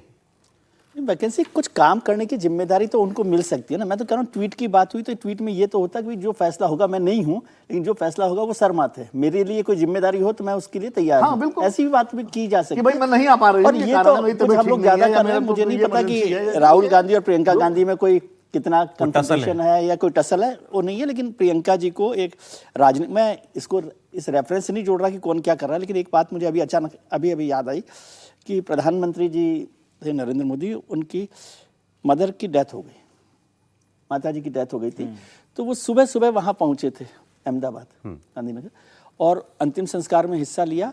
और अंतिम संस्कार में हिस्सा लेने के तुरंत बाद सरकार के कार्यक्रम थे, कुछ बंगाल गए थे, रेलवे का कार्यक्रम था, तो वो उसमें चले गए थे। मैं ये नहीं कह रहा कि आप वैसा करें, लेकिन मैं उसकी बात कर रहा हूँ कि आप किस सीरियस कमिटमेंट के साथ जो चलते हैं। इसमें क्या और है, इसमें तो अभी बात ही की है, राजनीति के प्रति आपकी गंभीरता को दिखाता है। वो गंभीरता की बात, आपकी गंभीरता कितनी है। ये नहीं तो क्या, अरे मतलब राहुल, नारा ही जो दिया प्रियंका है। जी में एस्पिरेशन तो है लेकिन कमिटमेंट नहीं है। नहीं तो बिना कमिटमेंट के नहीं हो सकते ना। और अभी तो ये नारा दिया है संकल्प, समर्पण और संघर्ष। तो समर्पण कहाँ? अब ये तो तीनों चीजें अलग है। ये तो तीनों चीजें जुड़ी हुई है, संकल्प, समर्पण, संघर्ष। संघर्ष के समर्पण का मतलब ही संघर्ष होता है, और जब संघर्ष होगा तब संकल्प होगा ना, जिसको मैं कहता हूँ वो ट्रिपल सी वाली बात की, कमिटमेंट, कन्विक्शन एंड कंटिन्यूटी। उसमें तो वो तीनों चीजें जब तक दस्तावेज में लिखा होता है ना, बहुत नीचे बड़ी तेजी तेजी बोलते हैं हम लोग, तो बोल नहीं पाएंगे उतनी तेज। तो ऐसे ही जो संकल्प है वो गांधी परिवार लेगा, समर्पण और संघर्ष वो वर्कर को कर रहा है, ये नीचे ऐसा होता है। सर ये भी हो सकता है ना सर कि ठीक है, प्रियंका गांधी इस बात पे भी नाराज हो कि प्रियंका गांधी अपने कुछ करीबी लोगों को कांग्रेस में कोई बड़ी जिम्मेदारी देना चाहती हो, नियुक्त करना चाहती हो कि भाई इसे प्रदेश अध्यक्ष बनाओ, इसे संगठन महासचिव बनाओ, इसे चुनाव प्रभारी बनाओ, और वो जिन नामों को समीर तब की भी बात तो में एक चीज जोड़ी जा सकती है कि जो 35 लोग अनुपस्थित हैं, क्या वो प्रियंका जी के ही लोग हैं? अब ये तो बातें खुलासा देखिए, होगा। अब आप ये जो है होगा सर, चिंगारी लगा रहे हैं। ये विनोद जी ने बड़ी बात कही, क्योंकि वरना किसका साहस है कि राहुल गांधी इतना बड़ा अभियान चला रहे हैं और वो 35 लोग न, इसीलिए बात मैंने कहा कि 35 अनुशासनहीनता लोगों में आता है, और के विनोद जी की बात में दम है। सर इसीलिए मैंने कहा कि 35 लोगों की एब्सेंस ही गंभीर बात है कि इतने बड़े, अगर वो वर्किंग कमेटी की extended की चर्चा हो केरल रही है। में चुनाव है सर, केरल से प्रियंका गांधी जब मानता। सांसद बन गई है तो वो चाह रही होगी कि केरल में उनकी दखलंदाजी बढ़े, राहुल Maybe. गांधी नहीं चाह रहे होंगे कि Maybe. दखलंदाजी केरल एक में जो बढ़े। एक जो पार्टी ने एक और फरमान निकाला है उसकी बात चलिए कर लें। प्रियंका जी, काफी बात हमने कर ली कि टिकट अगर पाना है तो इंस्टा फेसबुक पर आपके 1,30,000 फॉलोवर होने चाहिए, एक्स पर, ट्विटर पर आपके 50,000 फॉलोवर होने चाहिए, और इंस्टाग्राम पर 30,000 फॉलोवर होने चाहिए। ये पार्टी ने डिक्टेट निकाला है, और इसमें क्योंकि अभी बिहार का चुनाव आने वाला है तो बिहार का उनका एक भी सिटिंग एमएलए इस पैरामीटर को फुलफिल नहीं कर रहा है। अब कुछ लोग कह रहे हैं कि अब सोशल मीडिया पर सरकार बनानी है कांग्रेस ये को। नए जमाने की राजनीति है, और नए जमाने की राजनीति है, और बीजेपी भी उसी को पैरामीटर बना रही है। लेकिन अभी कांग्रेस को तो जमीन पर कार्यकर्ता बनाने की जरूरत है। वो 50,000 की बजाय फॉलोवर 5 जमीन पे चाहिए, जमीन पे फॉलोवर चाहिए। जमीन पर फॉलोअर चाहिए, वो प्रायोरिटी होना चाहिए। मतलब वो ठीक है, क्योंकि सोशल मीडिया अब आज के जमाने का एक नया ट्रेंड हो गया, उस पर नहीं, वो काम करना चाहिए। और टिकट पाने का पैमाना हो सकता है क्या? नहीं होना हो चाहिए। सकता, वही मैं कह रहा हूँ, नहीं हो सकता। लेकिन कोई अनिवार्य शर्त सिर्फ वो नहीं हो सकता, सिर्फ वो नहीं हो सकता, वो भी एक। और आजकल सोशल मीडिया का ये जो सारा है, ये तो एक बिजनेस है। आप आज चाहें तो आप अपने जो फॉलोअर्स है वो बढ़ाकर 50,000 भी कर सकते हैं, 5 लाख भी कर सकते हैं। वो नहीं होगा ना जब तक कि जमीन पर, मैं समझता हूँ सोशल मीडिया के 50,000 फॉलोअर और जमीन पर अभी उन्होंने 5,000 तरीका निकाला कि अच्छा हाँ, वो ठीक इसके है। पीछे लोग खड़े हैं कि नहीं खड़े, कैसे पता चलेगा? ठीक है, तो उसमें सोशल कोई मीडिया बात अकाउंट नहीं। देख लो। मैं इसके कोई खिलाफ नहीं दोनों हूं। ही चीजें। हाँ, मैं अगर इसके वो खिलाफ ये नहीं। कहते हैं कि आप सोशल मीडिया पर सक्रिय हैं या नहीं, आपके फेसबुक है, एक्स है, इंस्टा है, या जहां जहां आप वहां सक्रिय हैं, आपके खाते हैं, गतिविधि आप पार्टी की पोस्ट करते हैं, आप कहीं जाते हैं, मिलते हैं, उसके चित्र डालते हैं, तो बहुत जरूरी है आज के समय में। लेकिन अब आपने 1.5 लाख कह दिया, और केसी वेणुगोपाल जी का मैं एक्स पे देख रहा हूं तो 3,22,000 है इनका। तो ठीक है, ये तो अरे 3,22,000 संगठन महासचिव हैं, वर्षों से पूरा देश चला रहे हैं, और आप वहां बिहार में बेचारे से जो विधायक का टिकट चाह रहे हैं उससे 1.5 लाख मांग रहे हैं। ये मतलब थोड़ा सा अत्याचार है। आपको ये कहना चाहिए कि आप सक्रिय हो, पार्टी की नीतियों को आगे बढ़ाएं, जो कार्यक्रम करें वो बिल्कुल फोटो डालना चाहिए। आज के समय में जो ये कहे कि नहीं हम नहीं डालते हैं, तो फिर भैया दूसरी दुनिया में रहो। आज के समय में आपको सोशल मीडिया पर रहना चाहिए, लेकिन ये कहना कि इतना होना चाहिए, और ये सब ये कहां से कर रहे हैं? Control C control V, BJP ने किया था कॉपी करके डाल। वही करो, ये लेकिन बीजेपी ने भी नंबर डाले थे कि इतना इतना लाख, इतने हजार होने चाहिए। बीजेपी का ही वो है फार्मूला। बीजेपी ने भी जो नंबर डाले थे, वो नंबर देखिए तो क्या वो फुलफिल हुए हैं? क्या हुए हैं? हो ही नहीं सकते। हो सकता है कोई बड़ा नेता हो जो कहे कि हम नहीं इस पे करेंगे, भाई हम दूसरे काम करेंगे, हम जमीन पे ज्यादा मेहनत कर रहे हैं, हमको ज्यादा टाइम लग बहुत जाता सारे है, नेता हम इसके पुराने लिए, जमाने और के। इसके लिए क्या 2 लड़के रख दीजिए, वो अपना करते देंगे, रहेंगे, पूरा कुछ सिस्टम डालते बना रहेंगे। इतना ही दीजिए, तो करना होता है।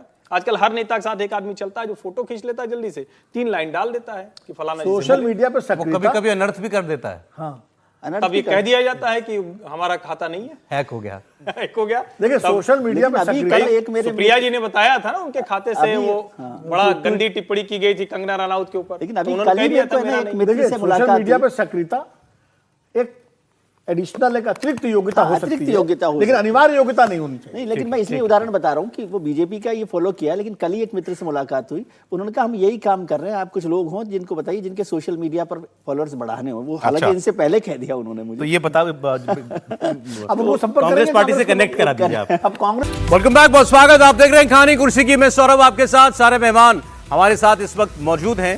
प्रधानमंत्री नरेंद्र मोदी की वक्फ पर बात आ गई। प्रधानमंत्री उस वक्त पार्लियामेंट में नहीं थे क्योंकि उनका विदेश का दौरा लगा हुआ था। कांग्रेस ने तो इस बात का मुद्दा भी बनाया कि प्रधानमंत्री क्यों नहीं है इतने अहम विषय पर जब पार्लियामेंट बैठी हुई है। तो बहरहाल अब उनकी बात सामने आ गई है। उन्होंने कार्यक्रम में वक्फ बिल का जिक्र करते हुए देश के मुसलमानों के हालात पर, वक्फ से उनको क्या मिलना चाहिए था, किसको मिला, इस सब पर बात की। उन्होंने कहा ये कांग्रेस की तुष्टीकरण का नतीजा है कि आज आप वक्फ बोर्ड की ऐसी हालत देखते हैं। लाखों करोड़ की संपत्ति और कमाई कितनी, 163 करोड़ सालाना। करोड़ों मुसलमानों का भला जिस संपत्ति से हो सकता था, उसका फायदा किसको मिल रहा था? गिने चुने लोगों को, गिने चुने परिवारों को। वो कौन थे? उन्होंने कहा ये वही थे जो खासम खास थे कांग्रेस पार्टी के। इन्हीं का तुष्टीकरण करती थी, इन्हीं को फायदा पहुंचाती थी और गरीब पिछड़े पासमानदा मुसलमान की कभी सुध नहीं ली। उनके लिए हमने ये काम किया है। अब देखने वाले ये भी देख रहे हैं इसमें कि प्रधानमंत्री लगातार जो गरीब मुसलमान है उसके नजदीक जाने की कोशिश कर रहे हैं या उसकी तरफ एक हाथ बढ़ा रहे हैं। इस अभी याद कीजिए सौगाते मोदी, 32 लाख गरीब मुसलमानों के घरों में ईद के मौके पर सौगाते मोदी नाम से कुछ उपहार, एक छोटी सी किट बना करके बीजेपी ने भिजवाया था। इससे पहले वो पासमानदा मुसलमानों की बात कर रहे हैं। पार्लियामेंट में चर्चा हुई तो सारे विपक्ष ने क्या कहा, ये मोदी को इतनी चिंता क्यों हो रही है मुसलमानों की? अब प्रधानमंत्री बता रहे हैं मुझे चिंता क्यों हुई। प्रधानमंत्री ने जो ये बातें कल कही, ये सारी बातें पब्लिक जानती है। ये बातें पहले भी बताई जाती थी और पार्लियामेंट में 2 दिन बहस चली है इस पर, तो वहां सब नेताओं ने यही बातें कही। लेकिन जब आपका सबसे बड़ा नेता ये बात कहता है तो वो उन बातों को आर्टिकुलेट कर देता है। प्रधानमंत्री की वो बात आज आपने जिन शब्दों में सुनी है, अब आप उनकी पार्टी के और लोगों से और दमखम के साथ सुनेंगे। और उन्होंने जो कुछ कहा, इस सारे बहस में जितने मुद्दे वक्फ के संशोधन के पक्ष में दिए जाते थे, उन्होंने अपने एक छोटे से भाषण में उनको समेट दिया। त्रिपाठी जी, मुझे लगता है कि इसमें जितनी बात प्रधानमंत्री जी ने कही है वो तो लगातार लोगों के बीच में चर्चा का विषय इस तरह से हुआ कि आप इसको ये अनुमान लगाइए कि ठीक है पश्चिम बंगाल में छिटपुट छोड़ दें, एक आध दो जगह और कुछ ऐसे लोग जिनको मुसलमान ही कितना स्वीकार करते हैं, मुसलमानों की तरफ से वैसा रिएक्शन नहीं आया। मतलब ये पहली बार हुआ है, वरना मुसलमानों के मुद्दे पर भड़कना सबसे आम है। कहते हैं कि वो उकसा दिया गया, उनको भड़का दिया गया। यहां तक कि जो जुमे की नमाज है उसके बाद भी कुछ नहीं हुआ। और उसके पीछे एक जो बड़ी बात कही जा रही है, और मुझे लगता है कि ये सरकारों के लिए काम करने का एक, जिसको कहें कि मॉडस ऑपरेंडी भी हो सकता है, कि आपने आउटरीच कितनी की। ठीक है, उसका विरोध होगा, उसमें जो विपक्ष में लोग हैं वो कहेंगे, जिनको मुस्लिम वोट बैंक की तरह दिखता वो कहेंगे, लेकिन क्या आपने ज्यादा से ज्यादा मुसलमानों को, मुसलमान संगठनों को, मुसलमानों के फिरकों को, अलग अलग इदारों को, उनको आपने विश्वास में लेने की कोशिश की क्या? वो इस बार सरकार ने किया है। दूसरा क्या है, इसलिए आप कह रहे हैं कि इसका सड़क पर प्रदर्शन कम हुआ, उस तरह से नहीं हुआ जिसे, वरना कौन रोक लेता भाई? प्रदर्शन होने में, आग लगाने में कितना समय लगता है। दूसरा इसका मुझे लगता है, नरेंद्र मोदी के ऊपर आप कोई भी आरोप लगा सकते हैं, कम से कम कोई यह नहीं कह सकता कि वो किसी खास वर्ग के अपीचमेंट के लिए काम करते हैं। कई बार ये होता है कि भाई हिंदू अपीचमेंट भाजपा कर रही, क्या वो होता हुआ नहीं दिखता है। वरना जो हिंदू अपीचमेंट करेगा उसमें यह साहस हो सकता है क्या कि मुसलमानों के लिए वो ऐसा काम करता दिखे? वो अपनी आइडेंटिटी को बिल्कुल, जिसको कहते हैं ना कि छाती पर, माथे पर, बांह पर, शरीर पर पूरी तरह से भाव भंगिमा में वो हिंदू पहचान दिखती है, उसमें वो कमी नहीं करते हैं। लेकिन एक प्रधानमंत्री के तौर पर, एक भारत के नेता के तौर पर, उनके लिए we the people of India वो महत्वपूर्ण है। और मुझे लगता है जब हम विकसित भारत की बात करते हैं तो फिर आपको राजनीति तो ऐसी ही करनी पड़ेगी। आपने कहा छिटपुट हिंसा हुई कल बंगाल में हिंसा, उसकी तस्वीरें मैं आपको दिखाता हूं। बंगाल के मुर्शिदाबाद में डेंसली मुस्लिम पॉपुलेटेड एरिया, 70% ज्यादा मुस्लिम आबादी वहां पर है। वहां पर कुछ लोग धरना प्रदर्शन के नाम पर सड़क पर निकले थे। कहा जा रहा है इन्होंने परमिशन ले रखी थी, उसके बाद ये लोग जुलूस निकालना चाह रहे थे, पुलिस ने इनको रोका और पुलिस ने इन पर लाठीचार्ज कर दिया और इसका विरोध किया जा रहा है। मैं हैरान था, वहां पर मतलब जो भीड़ में कुछ दंगाई थे, तोड़फोड़ की, पुलिस की गाड़ियों में आग लगा दी, पुलिस के ऊपर पत्थर चलाए और वहां के नेता जो हैं वो पुलिस को ही आरोप दे रहे थे कि पुलिस ने लाठीचार्ज क्यों किया। आप सड़क पर निकलकर मनमाने तरीके से कहीं भी जाना चाहोगे भीड़ में, और पुलिस अगर आपको रोकेगी तो आप पुलिस से भिड़ोगे तो पुलिस क्या करेगी? अब पुलिस तो पूरे देश में ये करती है, तो फिर आप आग लगाओगे। ये हुआ है कल मुर्शिदाबाद में जो आप इस वक्त देख रहे हैं। इसके साथ साथ आपको मैं बता दूं, all India Muslim Personal Law Board ने भी अपनी तरफ से तैयारी की है इस संशोधन बिल के खिलाफ वक्फ के पूरे देश में विरोध करने की। उसको नाम दिया वक्फ बचाओ मुहिम। 10 अप्रैल से 7 जुलाई तक चलेगा और हर शहर गांव तक इसको पहुंचाया जाएगा। और तहफ़्फ़ुज़ औक़ाफ़ कारवां वफ़ की हिफाजत के नाम पर दिल्ली के ताल कटोरा स्टेडियम में 22 अप्रैल को बड़ा कार्यक्रम, 7 मई को दिल्ली के रामलीला मैदान में कार्यक्रम, प्रदेशों की राजधानियों में धरना, गिरफ्तारी के कार्यक्रम, जुम्मे की नमाज के बाद मानव चीन बना करके विरोध दर्ज कराना और लोगों से अपील की गई है 30 अप्रैल की रात 9 बजे से अपने घर की लाइटें जो हैं वो बंद कर दें और अब इसके जरिए जो है अपना विरोध दर्ज कराएं। लेकिन बंगाल की घटना हुई तो ममता बनर्जी का स्टेटमेंट भी आया। ममता जी ने जो कुछ कहा सो कहा, उसके बाद उन्होंने एक बात कही है कि मैं तारीफ करना चाहती हूं पश्चिम बंगाल के माइनॉरिटीज की, अल्पसंख्यकों की, कि वो हिंदू त्योहारों में भी बढ़ चढ़कर हिस्सा लेते हैं। सुनिए। और माइनॉरिटी लोगों को हम एक बात कहते हैं, देखिए आप लोगों को दिल में दुख हुआ है वो आपका प्रॉपर्टी के लेके, आप भरोसा रखिए बंगाल में ऐसा कुछ नहीं होगा जिसमें कोई डिवाइड एंड रूल होगा। आप लोगों ने ये मैसेज दीजिए कि सबको एक साथ में रह के बचना है, जियो और जीने दो। इसके लिए बेसमाल होने का बात नहीं है। आप लोगों को भी कोई आप लोगों को भी पॉलिटिकली उस्काता है, प्रोवोकेटिंग, that you should assemble and lodge a movement. I will appeal to all of you not to do it. Please remember, when Didi is here, Didi will protect you and your property. Don't distrust. Let us trust each and everybody. If we are together, then we can win everything.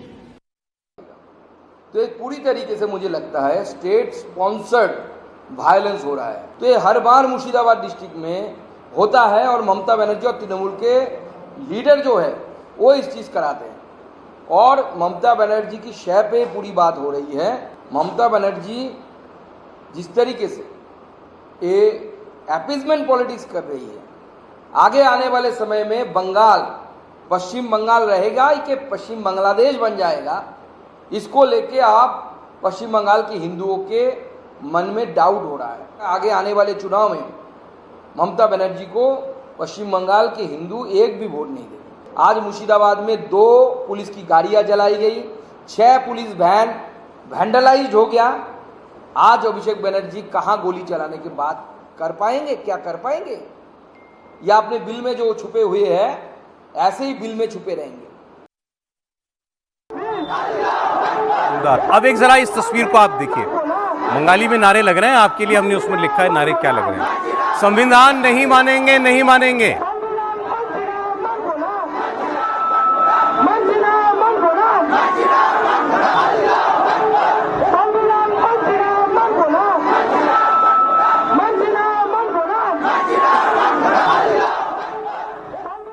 भीड़ नारे लगा रही है, संविधान नहीं मानेंगे।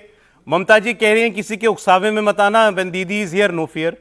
समीर जी, देखिए, ममता बनर्जी को अगले चुनाव की चिंता सता रही है। ममता बनर्जी चाहते हैं कि किसी भी तरीके से मामला भड़के ना और कोई भी किसी भी तरीके से बंगाल का जो राजनीतिक माहौल है या बंगाल की जो राजनीति वो हिंदू बनाम मुसलमानों में न बढ़ जाए।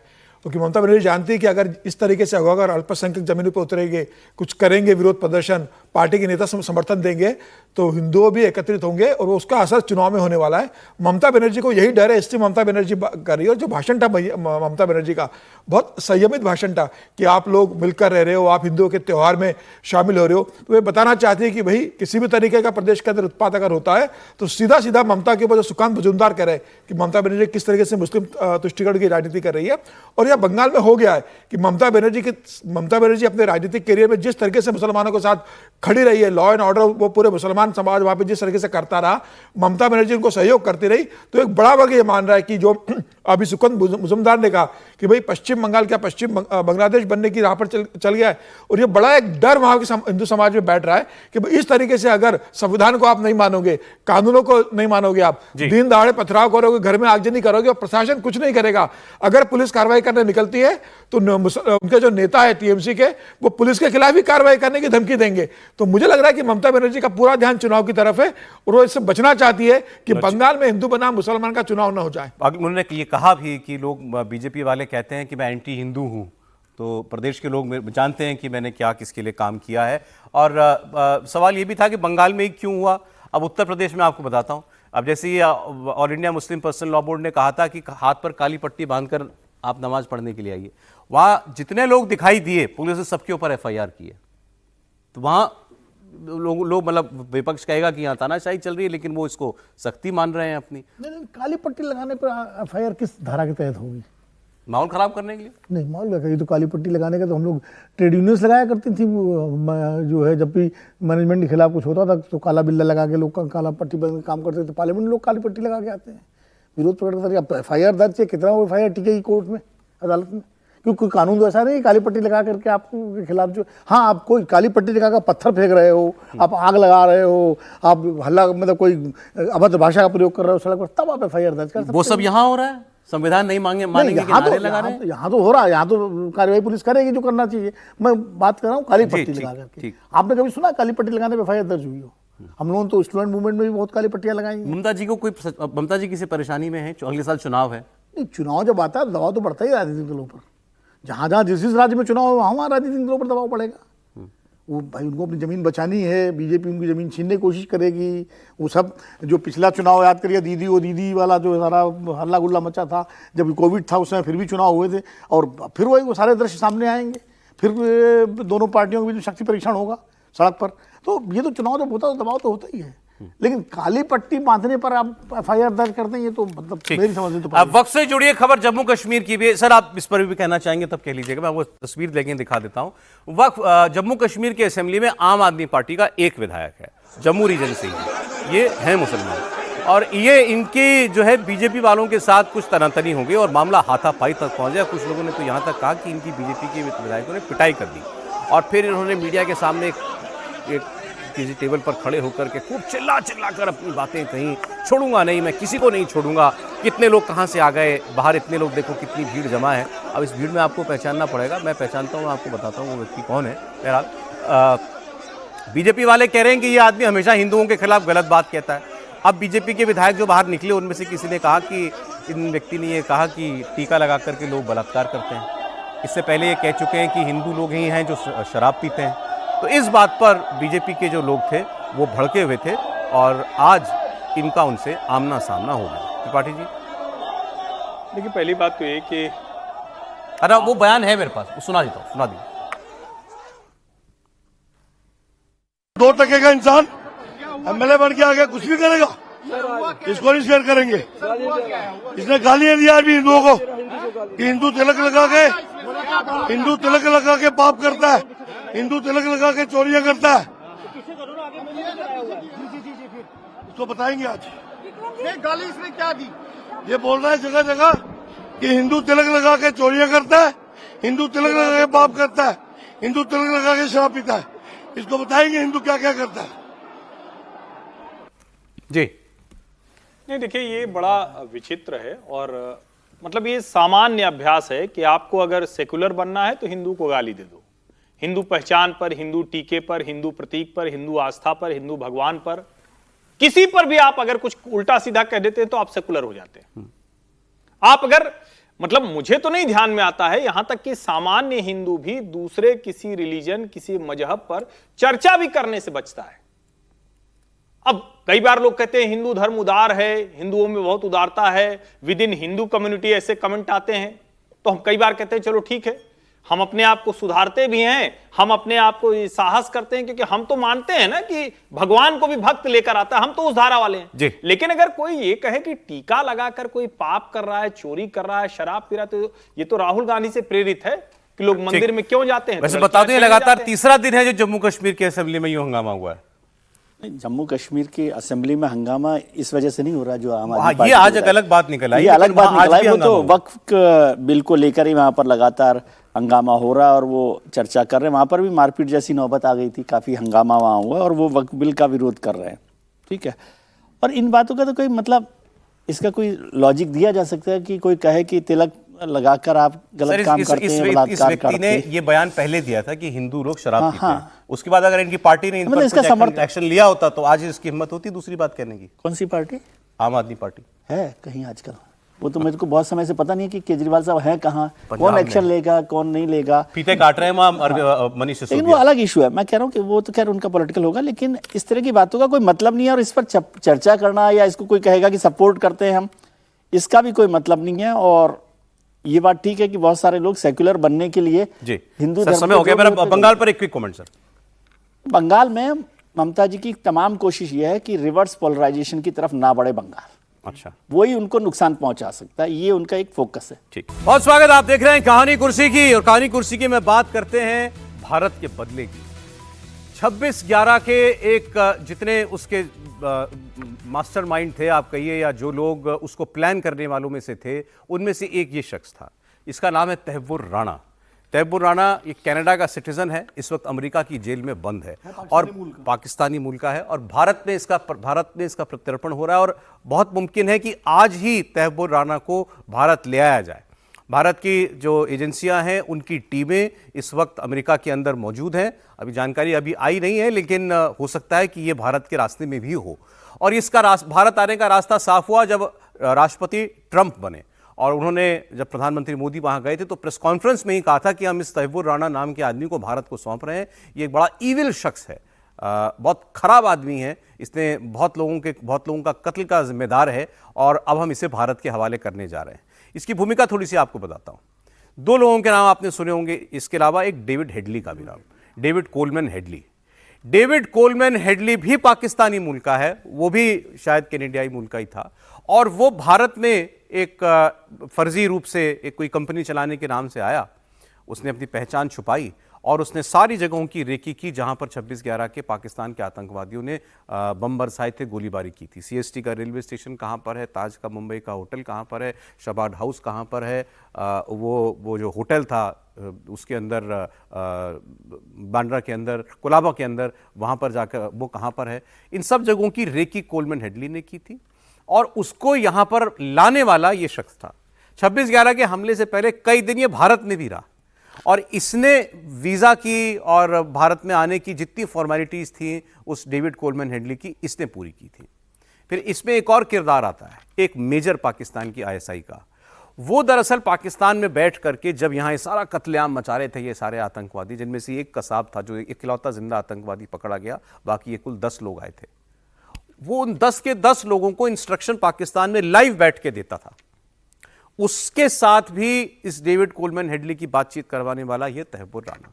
तो आप ये मान सकते हैं कि बिल्कुल टॉप लेवल पर जहां पर इस आतंकवादी हमले की प्लानिंग की गई, उस टॉप लेवल पर ये व्यक्ति भी, इसकी भी पोजीशन थी, और ये काफी अरसे से अभी अमेरिका की जेल में बंद है। इसने वहां के सुप्रीम कोर्ट तक गुहार लगाई कि मुझे भारत मत भेजो, मैं उनकी जेल में मर जाऊंगा, मेरे ऊपर टॉर्चर किया जाएगा। लेकिन इसकी हर अपील ठुकरा दी गई है और इसको अब भारत लाया जा रहा है। डेविड कोलमैन हेडली की भी प्रत्यर्पण की अर्जी भारत ने दे रखी है, और वो मुंबई हमले के सिलसिले में ही वो अमेरिका में सजा काट रहा है। एक दिन वो भी जरूर कभी ना कभी भारत लौटेगा।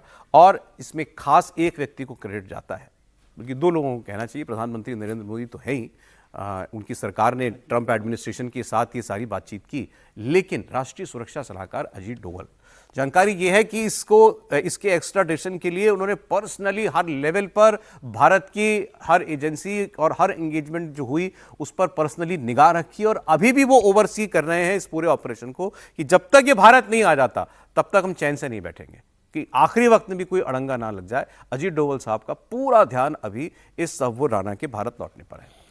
प्रधानमंत्री नरेंद्र मोदी का एक बयान 2011 का आपको सुनाने जा रहा हूं। उस वक्त वो गुजरात के मुख्यमंत्री थे, और इस तहव्वुर राणा को तब वहां पर एक निचली अदालत ने बरी कर दिया था एक मामले में, और तब वो बरसे थे उस वक्त की सरकार पर। मनमोहन सिंह जी उस वक्त प्रधानमंत्री हुआ करते थे, और उन्होंने कहा कि आज देश के प्रधानमंत्री के अमेरिका के राष्ट्रपति से बड़े अच्छे संबंध बताए जाते हैं, और यहाँ मुंबई, यहाँ हिंदुस्तान में सबसे बड़े आतंकवादी हमले का इतना बड़ा जो आरोपी है उसको वहां छोड़ दिया जाता है, बरी कर दिया जाता है। तो हमने क्या किया इस पर? अब इसे आप कोइंसिडेंस कहिए या उनका संकल्प कहिए, मुख्यमंत्री के तौर पर जो बात वो कह रहे थे आज प्रधानमंत्री बन गए, तब यह आदमी भारत लौट रहा है। सुनिए। The United States and India will be working together like never before to confront the threat of radical Islamic terrorism, a threat all over the world, actually. Today, I'm pleased to announce that my administration has approved the extradition of one of the plotters and one of the very evil people of the world, and having to do with the horrific 2008 Mumbai terrorist attack, to face justice in India. So he's going to be going back to India to face justice. America की Chicago की court में आज राणा एक terrorist को मुक्त करने का फैसला हो चुका है। इस घटना ने आतंकवाद के खिलाफ लड़ने वाली हर शक्तियों के लिए, हर सरकार के लिए एक नया सवालिया निशान खड़ा किया है। किस आधार पर 26/11 के मुंबई के आतंकवादी घटना के दोषियों को निर्दोष करार करने की हिम्मत शिकागो कोर्ट करे? इन्वेस्टिगेशन किसने किया? जहां घटना घटी उनका रोल क्या रहा? यहां के पीड़ित लोग हैं, उनको न्याय कौन दिलाएगा? अमेरिका ने पाकिस्तान को खुश करने के लिए ये मिली भगत से कोई पैंतरा रचा है, कोई व्यू बनाया है। देश के प्रधानमंत्री अमेरिका के मित्र माने जाते हैं, उनके बैठते हुए एक तरफा कार्रवाई कैसे हो रही है? और आज जो शिकागो की कोर्ट में हुआ है, उससे मुझे साफ नजर आता है कि अब हिंदुस्तान में आतंकवादी गतिविधि करने वाले सारे आतंकवादी ये चाहेंगे कि उनके सारे मुकदमे अमेरिका की कोर्ट में चले। भारत सरकार अमेरिका के खिलाफ अपनी आवाज उठाए और अमेरिका का पाकिस्तान तरफी जो रवैया है, उसके सामने भारत सरकार ने अब कड़ा निर्णय करना पड़ेगा, इस समय की मांग है। सर, ये दोनों तस्वीरें साथ में चली। एक 2011 की, प्रधानमंत्री ने इसी आदमी के वहां एक निचली अदालत से बरी होने पर अपनी नाराजगी जताई थी, मुख्यमंत्री रहते हुए, और आज प्रधानमंत्री होते हुए उन्होंने इसको भारत लाने में कामयाबी हासिल की है। तो ये बात समझ लीजिए कि ये बड़ा डिप्लोमेटिक विन है, हमारी जीत है, डिप्लोमेटिक जीत है। और इसमें एक और बात समझिए, बता दीजिए एक्स्ट्राडिशन कितना बहुत मुश्किल काम है। और ये जिस तरह के टेररिस्ट होते हैं, उनका एक जो इंटरनेशनल पूरा प्रेशर होता है, नेटवर्क होता है, केवल कानून का ही मसला नहीं होता, ये इंटरनेशनल डिप्लोमेसी का, नेटवर्क का भी हिस्सा होता है। और इसमें एक महत्वपूर्ण बात और है, ट्रंप साहब ने प्रधानमंत्री जी की मौजूदगी में ये बात की है, लेकिन प्रधानमंत्री ने ये जो पूरा मसला था वो बाइडेन के वक्त में सुलझाया था। अच्छा। और बाइडेन ने उस पर क्लीन चिट दे दी थी, मतलब हरी झंडी दे दी थी कि ये काम होना ही है, प्रत्यर्पण करवाना है उनका। उसके बाद ये जो अगला फैसला हुआ जो अभी 2025 का ही है, जिसमें प्रधानमंत्री और ट्रंप हैं, और उसको किया गया। और परसों, मेरे ख्याल से परसों की बात है, 2 दिन पहले कोर्ट से जब ये हो गया, उसकी खारिज हो गई सुप्रीम कोर्ट से। हाँ, सुप्रीम कोर्ट से खारिज हो गई। आज भी आ सकता है ये भारत। ये कल सुबह तक मेरे ख्याल से पहुंचेंगे। और आपने जो कहा ठीक बात है कि अजीत डोभाल जो एनएसए हैं, वो इस पूरे एक्सरसाइज में बहुत डीपली लगे हुए थे, इन्वॉल्व थे, और बहुत लंबे समय से। ये इतना आसान काम नहीं जिसको आज आप 2 मिनट की खबर में दे रहे हैं। और आज भी जो मुझे जानकारी मिली, वो पूरे उसके यहाँ पर लाने के लिए भी सारा काम कर रहे हैं। मुंबई और दिल्ली की दोनों जगह की जेलों में भी उसकी तैयारी की गई है। ये बात रह गई कि अब इसको कहाँ रखा जाएगा, ये फिलहाल गोपनीय है, सीक्रेट है, वो तो गवर्नमेंट को तो पता होगा। मुंबई के आर्थर रोड जेल में या दिल्ली की तिहाड़ में भी इसको, और एनआईए पूरा कर रहे हैं, तो एनआईए कोर्ट में उसको लाया जाएगा, फिर वहां से उसका रिमांड लेकर किया जाएगा। लेकिन अजीत डोभाल 2008 से आज 17 साल हो गए इस बात को। 16.5-17 साल में ये इकलौता आरोपी है, जिम्मेदार आदमी जो कातिल है, मेन कॉन्स्पिरेटर है। आप इसको ऐसा मत समझिए, कॉन्स्पिरेटर है, क्योंकि मुंबई में उसने एक टूरिज्म एजेंसी चलाई और वहां पर इन सब लोगों को लाने का, वीजा दिलवाने का और वो सारा काम भी किया था। तो ये मेन कॉन्स्पिरेटर उस तरह से है। और ये समझना चाहिए कि केवल डेविड हेडली भी, और ये समझना चाहिए कि जो देश की सरकार है, मान लीजिए केंद्र सरकार है, उसकी भूमिका यदि एक्टिव हो तो आप ये कर सकते हैं, प्रायोरिटी में हो। तो ये बड़ा मुश्किल काम था जिस पर इस बात के लिए बधाई, देश को बधाई, सरकार को भी बधाई। सर, इस पर सब लोग कमेंट करेंगे तो मेरी अगली खबर छूट जाएगी, मैं बढ़ जाऊंगा। बढ़िया बढ़िया, तो हम जो विजय जी ने काम सबसे संबद्ध करते हैं अपने। ठीक, अगली खबर में आपको टीएमसी वाली बताना चाह रहा था, क्योंकि कल उसका पार्ट 1 आपने देखा था, आज पार्ट 2। उससे पहले उसमें जो एक किरदार है, उन्होंने एक वीडियो शेयर किया, वो मैं आपको दिखाता हूं। महुआ मोइत्रा ने सोशल मीडिया पर एक वीडियो शेयर करके कहा कि ये बीजेपी वाले ये काम कर रहे हैं। वो वीडियो चला दीजिए जरा। वीडियो कहाँ का है? दिल्ली का चित्तरंजन पार्क का।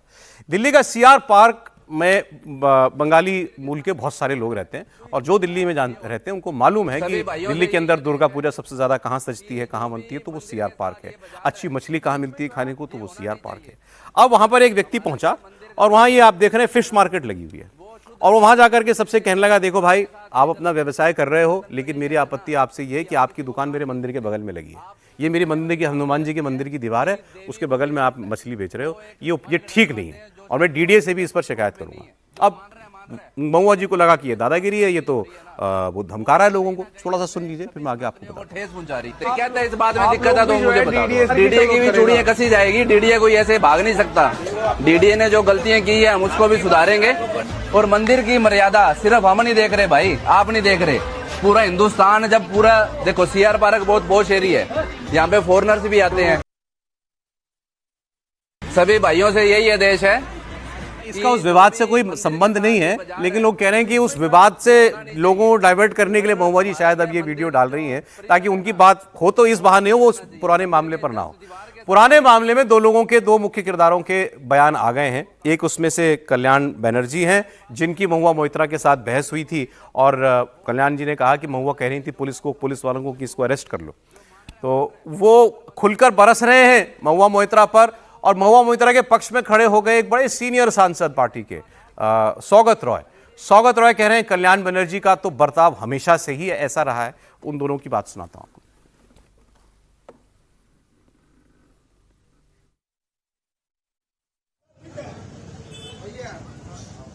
The spat took place in front of the Election Commission, where a lot of policemen and also media men were present. Whatever I have gathered is like everybody has gathered from the report of other people. So after the press conference at the Bija Chowk, I went inside the Parliament. Parliament got over in a few minutes. And then I found that Mahua was crying and she was going to several MPs, also other parties, to complain about Kalia's behavior. At that time,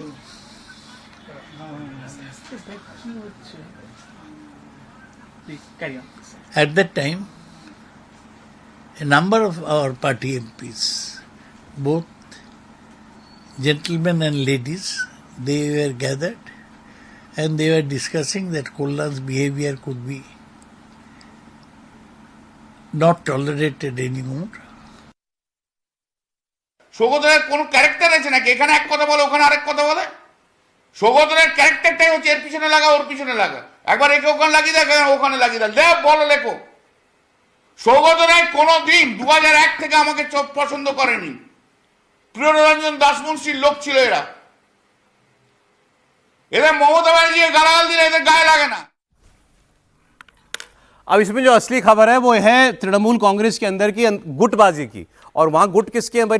गुट तो बड़े लोगों के होते हैं, वहां दो ही बड़े लोग हैं, ममता बनर्जी और उनके पति से अभिषेक बनर्जी। तो एक गुट ममता बनर्जी का, एक दूसरा अभिषेक बनर्जी का है। अब ये खुद कल्याण बनर्जी कह रहे हैं कि इनका झगड़ा हुआ महुआ मोइत्रा से। महुआ मोइत्रा के समर्थन में खड़े हो गए सौगत रॉय और कीर्ति आजाद, तो ये तीनों एक कैंप में बताए जा रहे हैं। और दूसरी तरफ कल्याण बनर्जी कह रहे हैं कि दीदी कहते एक बार मैं राजनीति छोड़ दूंगा। वो तो खुद उन्होंने बता दिया कि वो दीदी के कैंप में है, लेकिन दीदी के कैंप के आदमी के खिलाफ दूसरे लोगों की इतनी हिम्मत हो गई।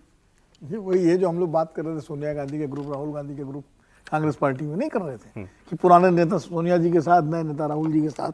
वैसे यहाँ भी है, अभिषेक बनर्जी नए नेता है और ममता जी पुरानी। तो जो पार्टी के जो संस्थापक हैं ज़्यादातर, उनकी जो एलिजेंस है वो ममता जी के साथ है, और जो नए आए वो अभिषेक बनर्जी के साथ अपना भविष्य देख रहे हैं। दोनों सांसद हैं, सौगत रॉय और कल्याण बनर्जी। कल्याण बनर्जी कह रहे हैं तो नारदस्टिंग में पैसे ले रहे थे, कैमरे पर बोल रहे हैं। अब हाँ, ये भी फिर जांच का विषय हो गया अगर कल्याण बनर्जी कह रहे हैं। हालांकि सौगत राय बड़े वरिष्ठ नेता हैं और बड़े तृणमूल कांग्रेस में नहीं, पूरे पार्लियामेंट में सब लोग उनका बड़ा सम्मान करते हैं। हमेशा इवन सत्ता पक्ष के लोग भी जब सौगत राय बोलने खड़े होते हैं तो उनके साथ सम्मान से बातचीत करते हैं, हम लोगों ने देखा है। अभी पहली बार मैंने इनको कल्याण बनर्जी को इस तरह से सुना कि वो सौगत राय कह रहे हैं कि बड़ा गड़बड़ आदमी है और इधर की बात करते हैं। सौगत राय कह रहे हैं कल्याण बनर्जी हमेशा बदतमीजी करते हैं, सौगत राय कल्याण टॉलरेट नहीं करेंगे। तो मुझे लगता है कहीं ना कहीं पार्टी में ऊपर स्तर पर कुछ मामला गंभीरता के साथ चल रहा है। और इसमें आप जल्दी देखिएगा कि ममता बनर्जी कोई निर्णय लेने वाली है। लेकिन कल तक लग रहा था कि महुआ मोइत्रा शायद इसमें कल्प्रिट है या उनकी वजह से हुआ। अब जो चर्चाएं चल रही हैं वो ये उनमें ये बताया जा रहा है कि वो विक्टिम है और उनका कैंप हावी है इस वक्त। अच्छा ये बताइए, महुआ मोइत्रा की गलती पहले भी थी कभी?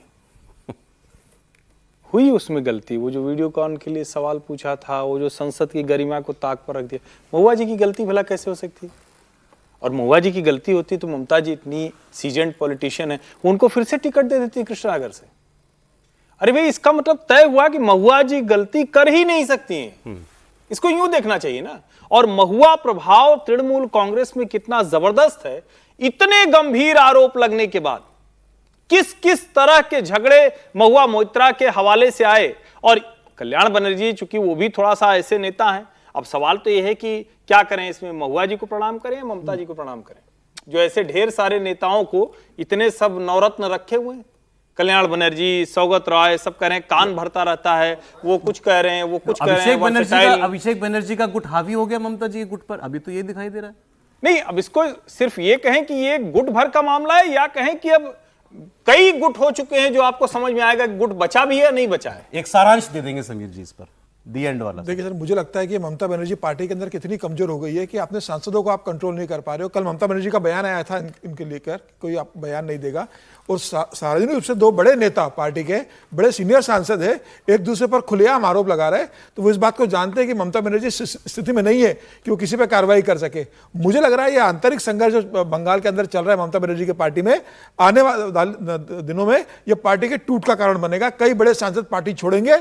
अब यह तय हो गया कि दोनों एक म्यान में एक ही तलवार रह सकती है। अब ऐसी स्थिति पहुंच गई है कि ये सारे सांसद एक साथ नहीं रहेंगे और आने वाले दिनों में आपको दिखेगा कि बंगाल में एक बड़ा खेमा तैयार होगा, जो पार्टी छोड़ेगा या दूसरे को पार्टी से निकलवाएगा। चलिए, इसका अगला अध्याय कब आएगा? विधानसभा चुनाव जब होता है बंगाल में तो इस तरह की चीजें होती हैं। सर, समय इतना ही था। चुनाव में भी कई उन्होंने पार्टी छोड़ी। समीर जी, विनोद जी, विजय जी, हर्षवर्धन जी, बहुत धन्यवाद आपका। कल मिलते हैं आपसे फिर 1 बजे आपके प्रोग्राम कहानी कुर्सी की में।